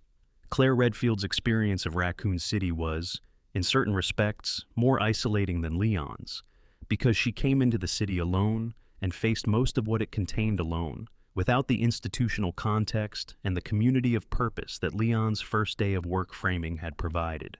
She was there looking for her brother and found instead a catastrophe that had nothing to do with her and required everything she had to survive.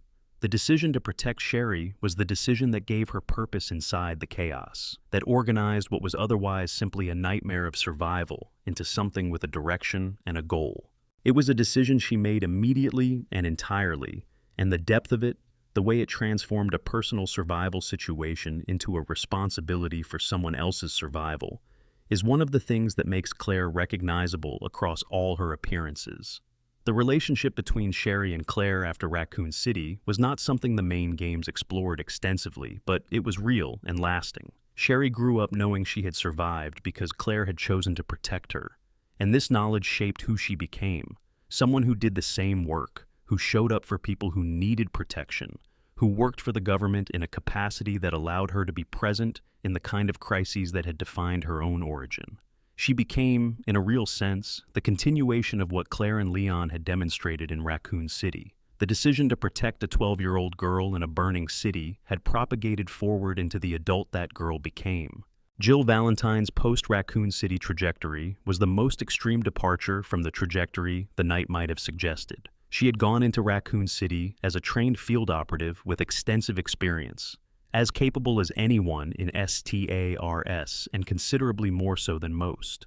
She came out of it having survived the nemesis, having been infected and cured, having watched a city she had lived in be destroyed from its inside. She spent the years after organizing and pursuing accountability through channels that kept failing to deliver it, and then went to Spencer's estate in 2006 looking for the evidence that might finally change that, and encountered Wesker instead. 3 years as his captive, as a controlled asset used against people she had fought alongside, is not something you recover from the way you recover from an ordinary injury. The device's removal in Africa ended the immediate control, but did not end what the experience had put inside her.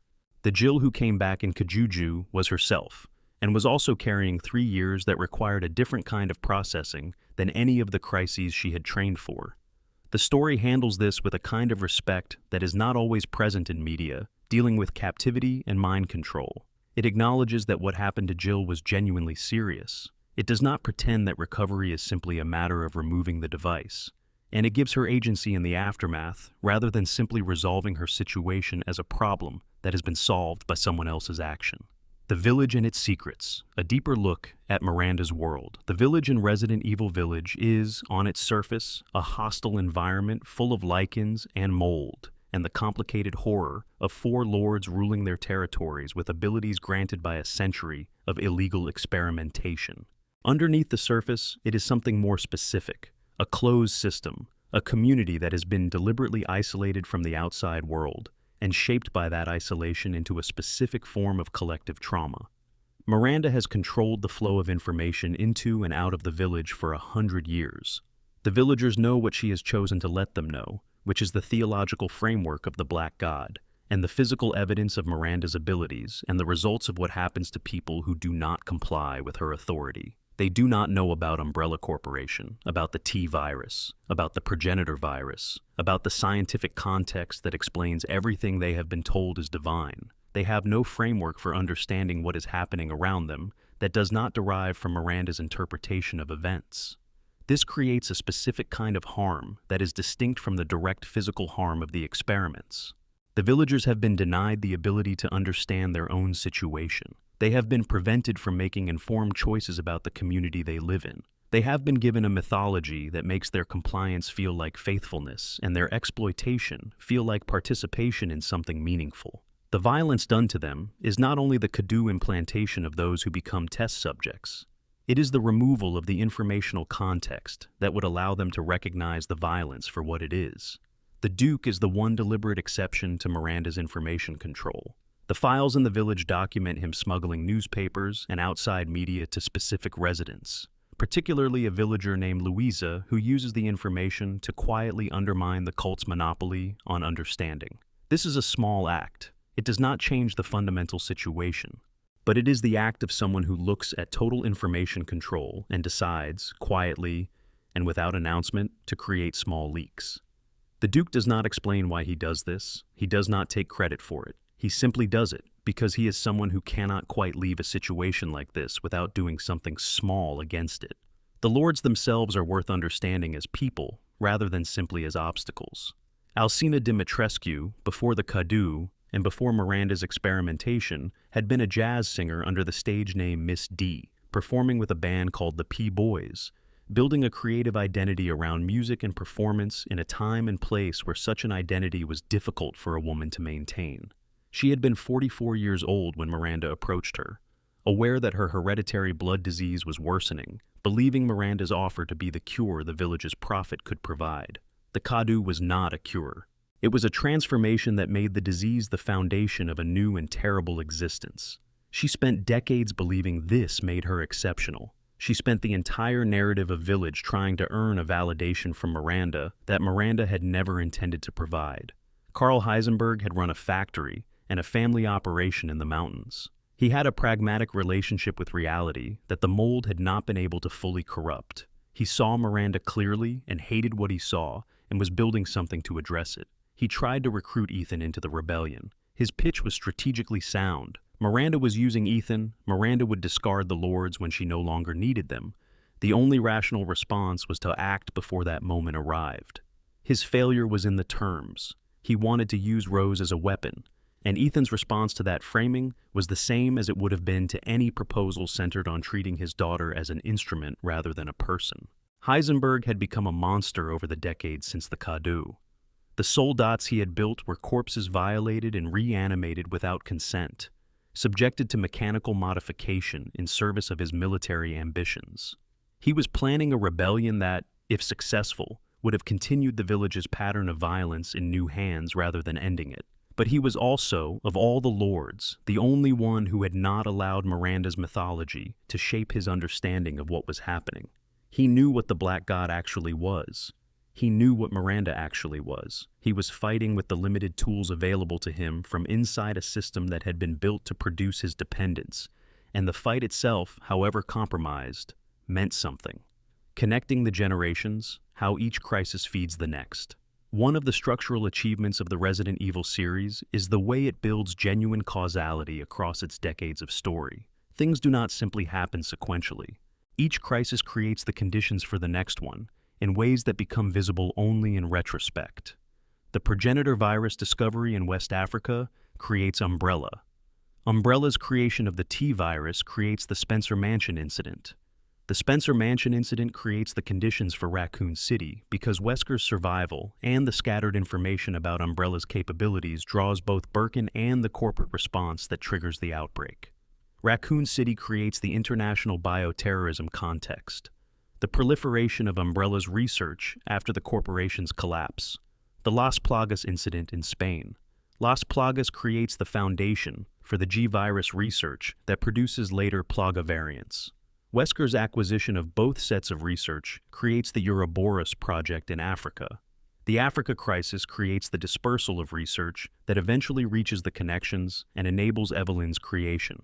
Miranda's village is both a parallel story and a connected one. Miranda taught Oswell Spencer. Spencer founded Umbrella. Umbrella's research reached the connections. The connections created Eveline. Eveline infected the Bakers. The Bakers infected Ethan. Ethan's death and resurrection by the mold created the biological conditions that made Rose possible. Rose's existence prompted Miranda's final attempt.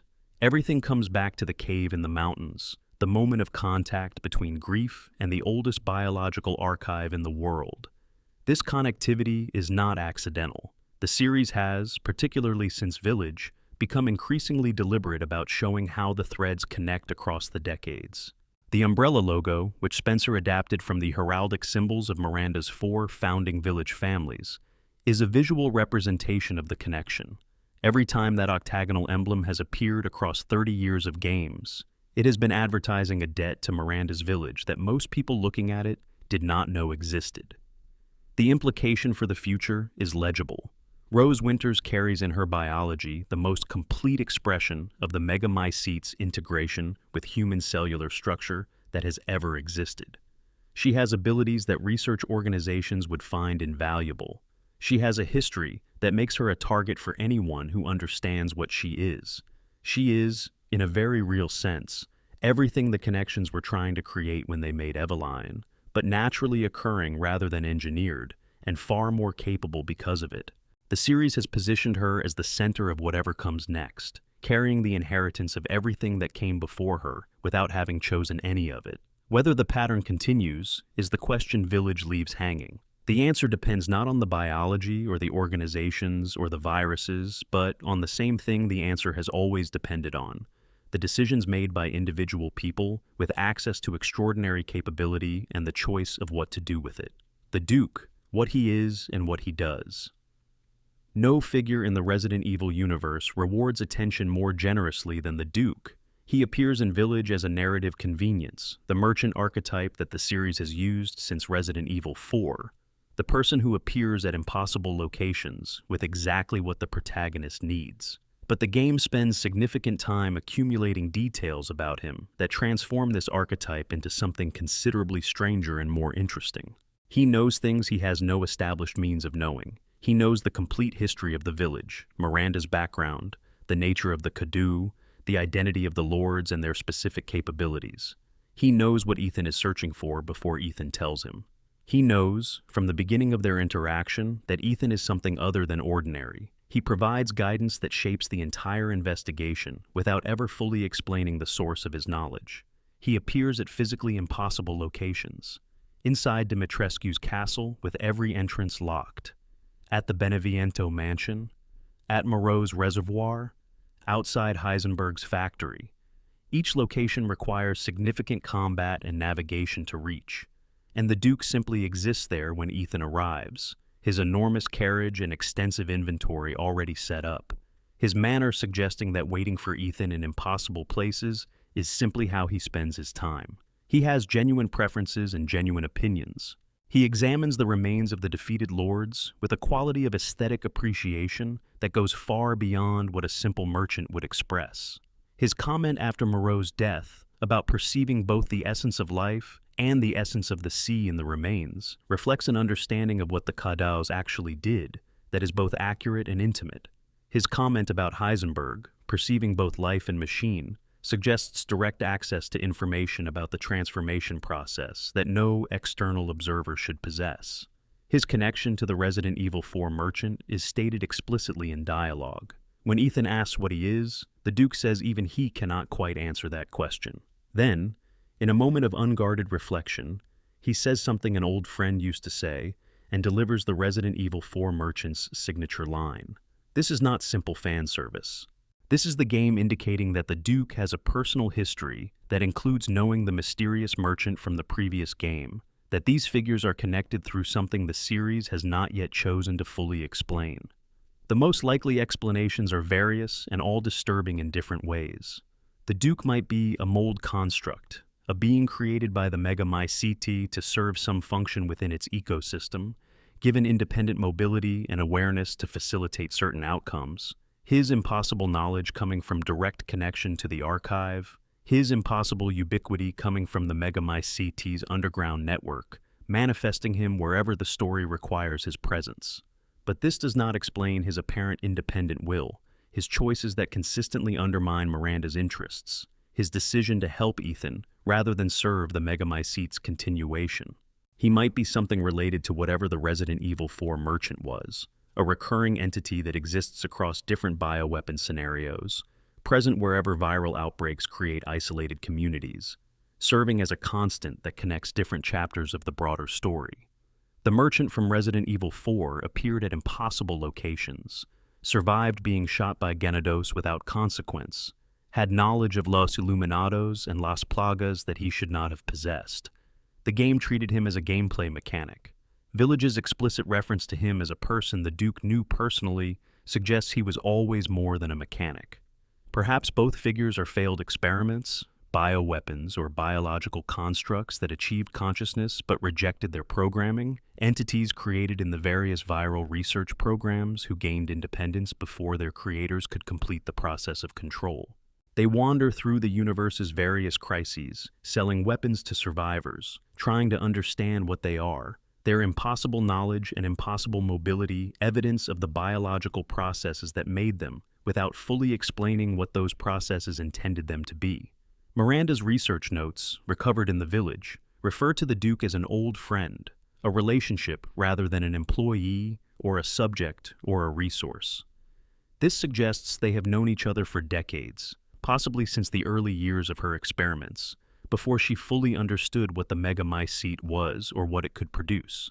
Whatever the Duke is, he has been here long enough to have a relationship with the woman who built this place, and he has been watching long enough to understand things about it that took Miranda a century to partially understand. The deliberate lack of resolution suggests Capcom is building towards something. The Duke is too carefully constructed as a mystery to be simply a narrative convenience. His connection to the Resident Evil 4 merchant is too explicitly stated to be throwaway dialogue.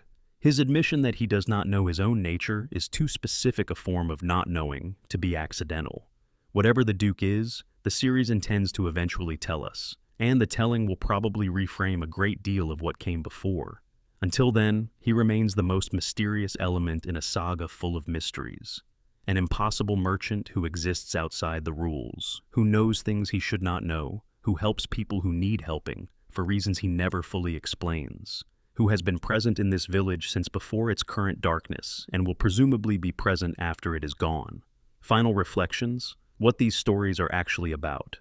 30 years of Resident Evil, more than a dozen mainline games, dozens of characters, dozens of crises. A franchise that began as a survival horror experiment in fixed camera corridors and evolved through every conceivable tonal and mechanical register while maintaining a central concern that has not fundamentally changed since 1996. The concern is accountability. Specifically, the accountability of institutions for what they create, and the question of what individuals can do within institutional systems that have drifted far from any purpose that justifies their continued existence. Umbrella was founded by 3 men who believed they were doing something that would benefit humanity. Spencer genuinely thought that directed human evolution was a project worth pursuing. Marcus genuinely believed his research was advancing the understanding of biology in ways that would eventually produce something worth the cost. Ashford genuinely wanted to restore meaning to a family name that had once been associated with genuine contribution. None of them started out evil in the dramatic sense. They started out ambitious and poorly equipped to understand the distance between their intentions and the implications of their methods. By the time the T-virus reached Raccoon City, 40 years had passed, and no one inside Umbrella was asking the questions that might have interrupted the sequence. The questions had not been asked for so long that the infrastructure for asking them had been dismantled. Researchers wrote papers about Lisa Trevor without asking whether keeping her alive in an underground facility for 30 years was acceptable. Scientists developed the G-virus without asking what a continuous mutagenic agent designed for human hosts would eventually do when it inevitably escaped containment.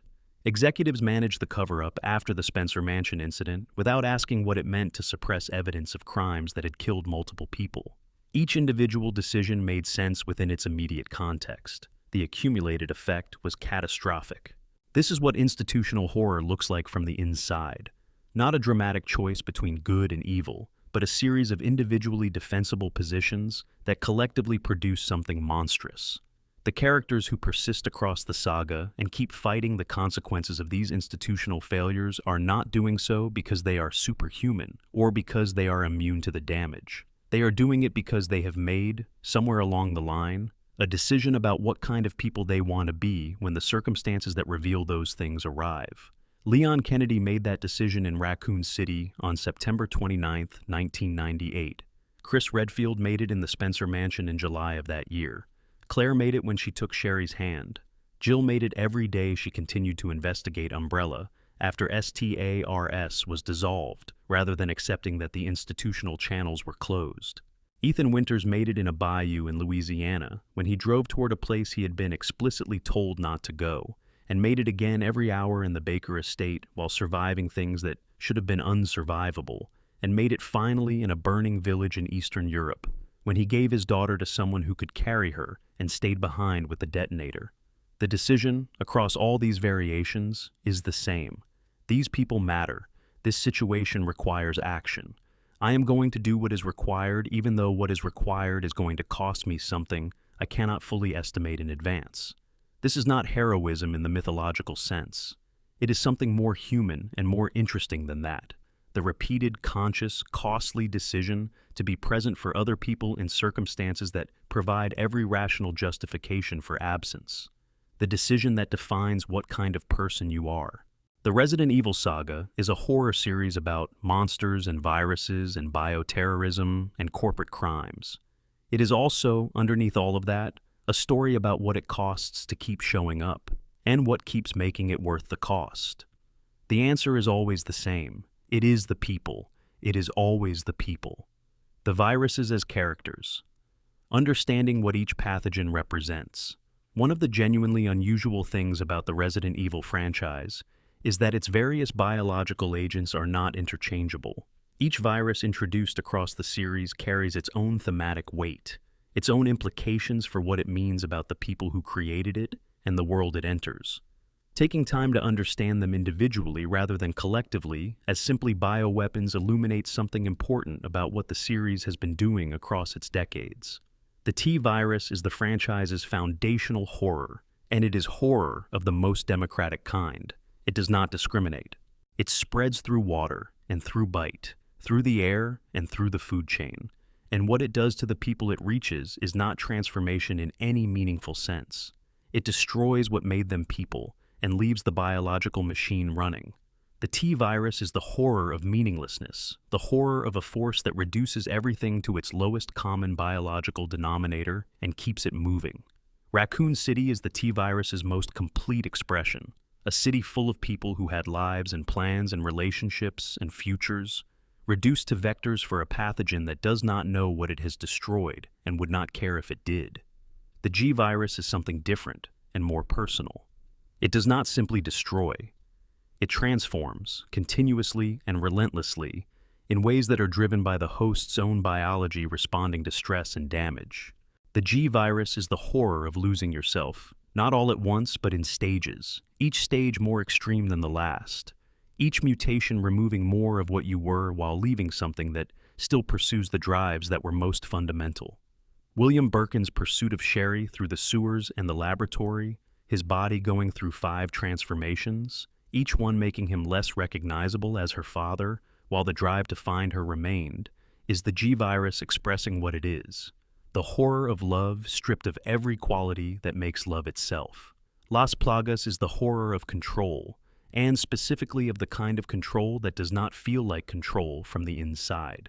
The Ganados, the Magini, the people infected with various Plaga strains across the series are not mindless. They retain cognition and capability and the full range of human physical function. What they lack is independence. They make choices that feel, presumably, like their own choices, while actually serving the purposes of whoever controls the dominant strain in their network.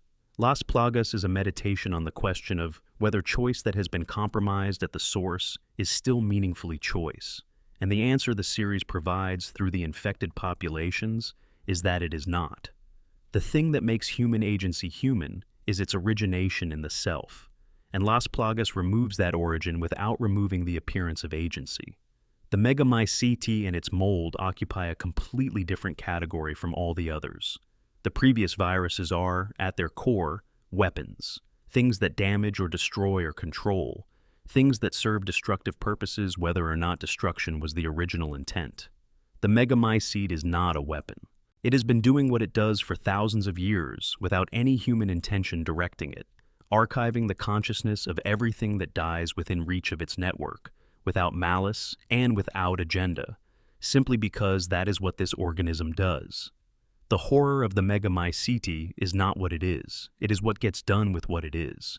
Miranda's century of exploitation, the connection's extraction of the mold for Evelyn's engineering, the village's construction around its theological mythology. The megamycete itself is morally neutral. Every horror associated with it is the product of human choices made about how to use it. This distinction matters because it is the series making an argument. The problem was never the biology. The biology is simply biology, extraordinary, and in some cases dangerous, but not itself the source of the catastrophes that have filled 30 years of this story. The source is always human. The source is always the person who decides that the biology is a tool for their purposes, and that their purposes justify whatever the tool requires. Wesker's legacy, what he left behind. Albert Wesker died in a volcano in 2009.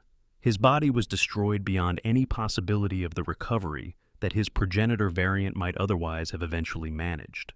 The man who had spent 40 years building toward a vision of a world cleansed of ordinary humanity and replaced by something he considered more worthy was gone. His legacy was not.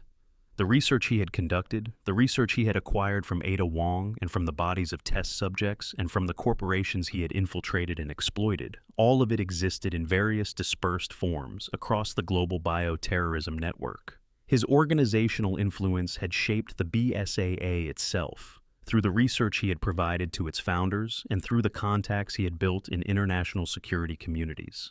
His vision of forced human evolution had found multiple admirers in those communities, people who had heard his arguments and found them compelling, who continued pursuing variations on his approach from within institutional structures he would have recognized. His most concrete legacy was Jake Muller. Jake carried in his blood the specific genetic inheritance that Wesker's progenitor variant had produced, the antibodies that made him immune to the C virus and that provided the foundation for a vaccine that saved untold numbers of lives in the aftermath of 2013's bioterrorism attacks. Wesker had never intended to produce this. He had never cared about saving lives in the ordinary sense. But the genetic lineage of a man who wanted to destroy most of humanity turned out to be one of the most powerful tools available for protecting it. This is one of the series' recurring ironies.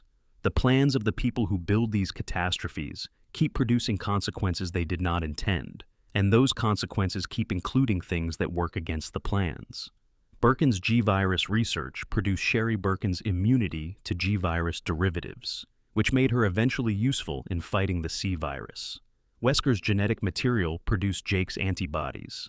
Miranda's century of experimentation with the megamycete produced the village's 4 lords, and those lords, through their individual resistances and rebellions and failures, created the circumstances under which Ethan Winters was able to stop the ceremony. The plans keep undoing themselves in partial ways. Alex Wesker, Albert's sister who existed in the background of the franchise's timeline, pursued her own variation on his vision through Resident Evil Revelations 2, attempting to transfer her consciousness into a compatible host through the T-Phobos virus and methods that echo, across the timeline, Miranda's consciousness transfer experiments with the megamycete. The parallels between Alex Wesker and Miranda are precise. Both were brilliant researchers using different biological mechanisms to attempt the same basic goal, the preservation of a specific consciousness beyond the death of its original body. Both produced horror in pursuit of something understandable. Albert and Alex Wesker represented the most complete expression of Spencer's eugenic program, children raised from birth to believe that humanity's transformation was a worthy goal, and that the cost of pursuing it was, by definition, whatever the pursuit required. Spencer's program shaped them, and they exceeded what he had intended, and then turned against him when they no longer needed him. The program produced its own destroyers. This is, in retrospect, the only thing a program of that design could have produced. Raccoon City as cultural memory. Raccoon City is the franchise's ground zero, the event that all subsequent events reference and react to, the wound that defines the world these games take place in. In the universe of Resident Evil, the destruction of Raccoon City in October 1998 is the event that changed everything, that made bioterrorism an acknowledged threat rather than a classified anomaly, that ended Umbrella's ability to operate in the shadows and began the long process of accounting for what had been built in those shadows. But the accounting was incomplete. The truth about Raccoon City, about what had actually caused the outbreak, and what had actually been happening in the Spencer Mansion laboratory and in Nest, was suppressed for 15 years. The official explanation described a controlled response to a chemical accident. The people who knew the full story, the survivors and the government officials who had ordered the nuclear strike, and the institutional structures that had been complicit in Umbrella's operations, collectively decided that the public did not need to know. This decision, replicated across 15 years by countless individuals making countless small calculations about what was and was not safe to disclose, created the specific conditions that made the 2013 bioterrorism attacks possible. The suppression of information about what bioweapons could actually do prevented the public from understanding why the proliferation of that knowledge after Umbrella's collapse was so dangerous. Organizations like Neo Umbrella could operate with relative freedom because the public framework for understanding what they were doing was deliberately maintained in a state of ignorance. President Benford's decision to tell the truth was in this light not simply a political choice, but a genuine attempt to break the cycle of institutional knowledge management that had enabled everything from 1998 onward.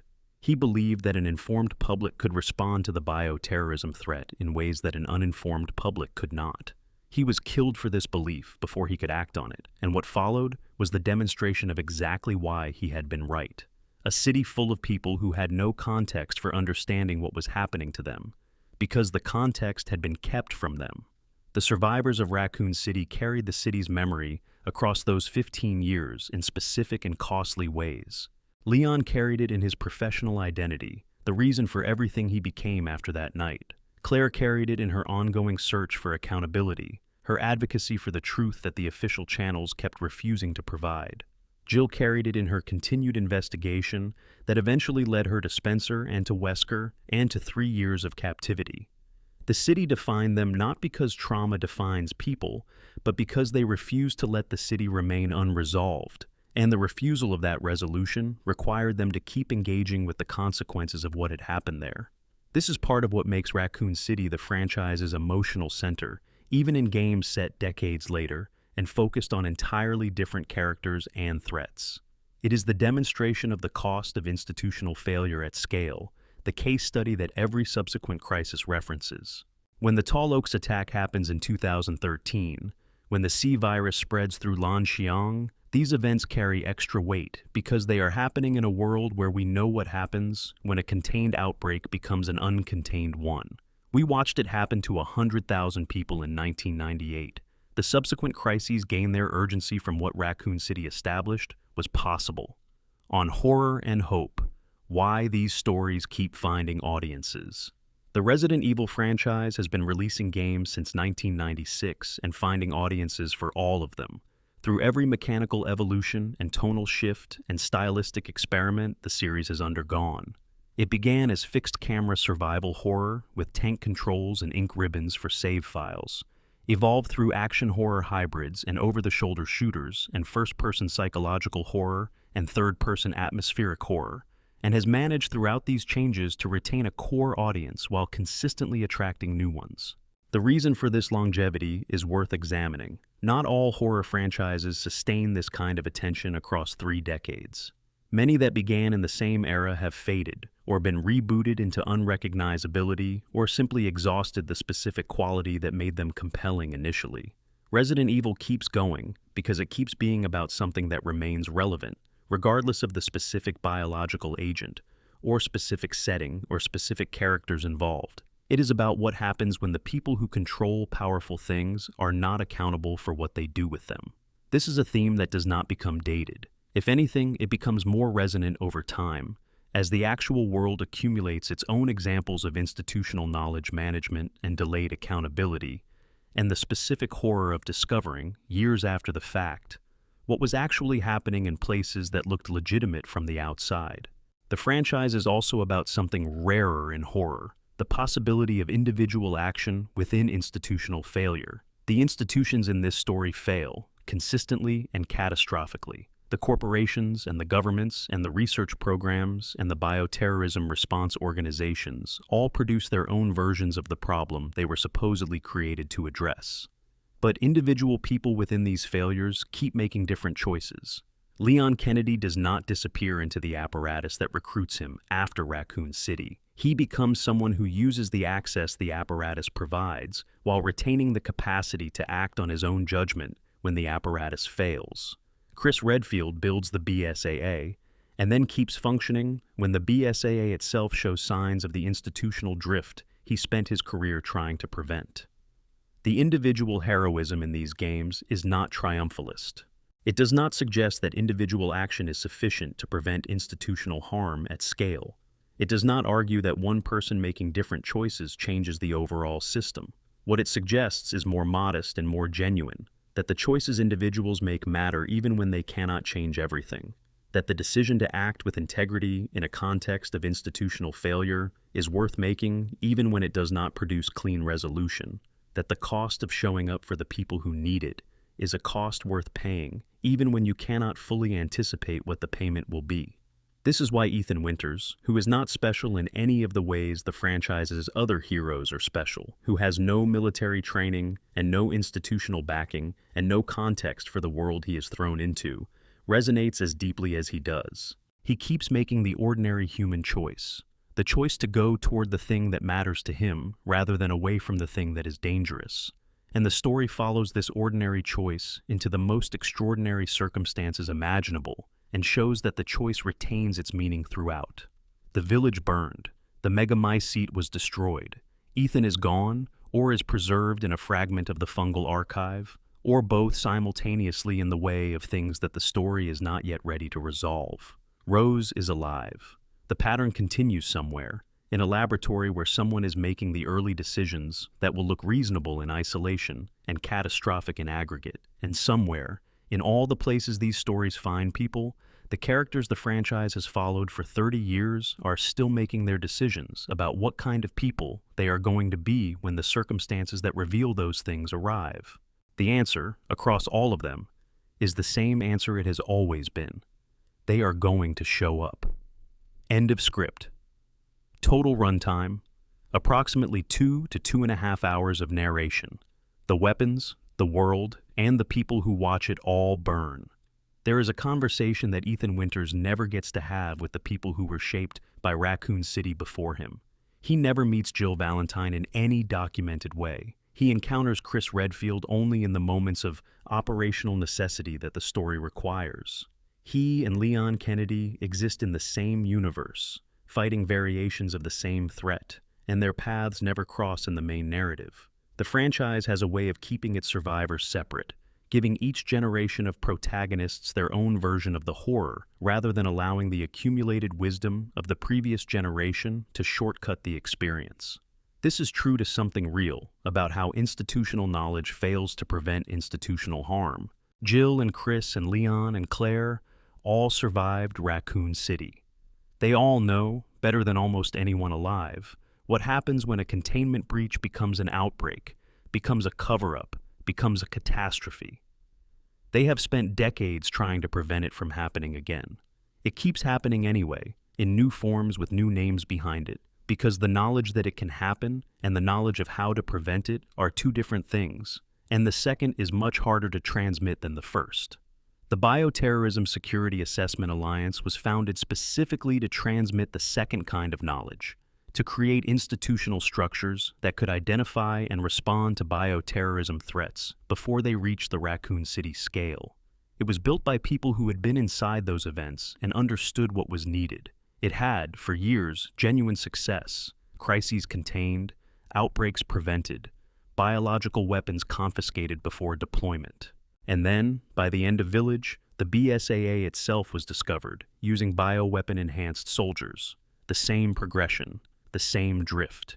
The organization created to prevent one thing becoming a version of the thing it was created to prevent, through the accumulated small decisions of people managing operational pressures in real time, each decision individually defensible and collectively catastrophic.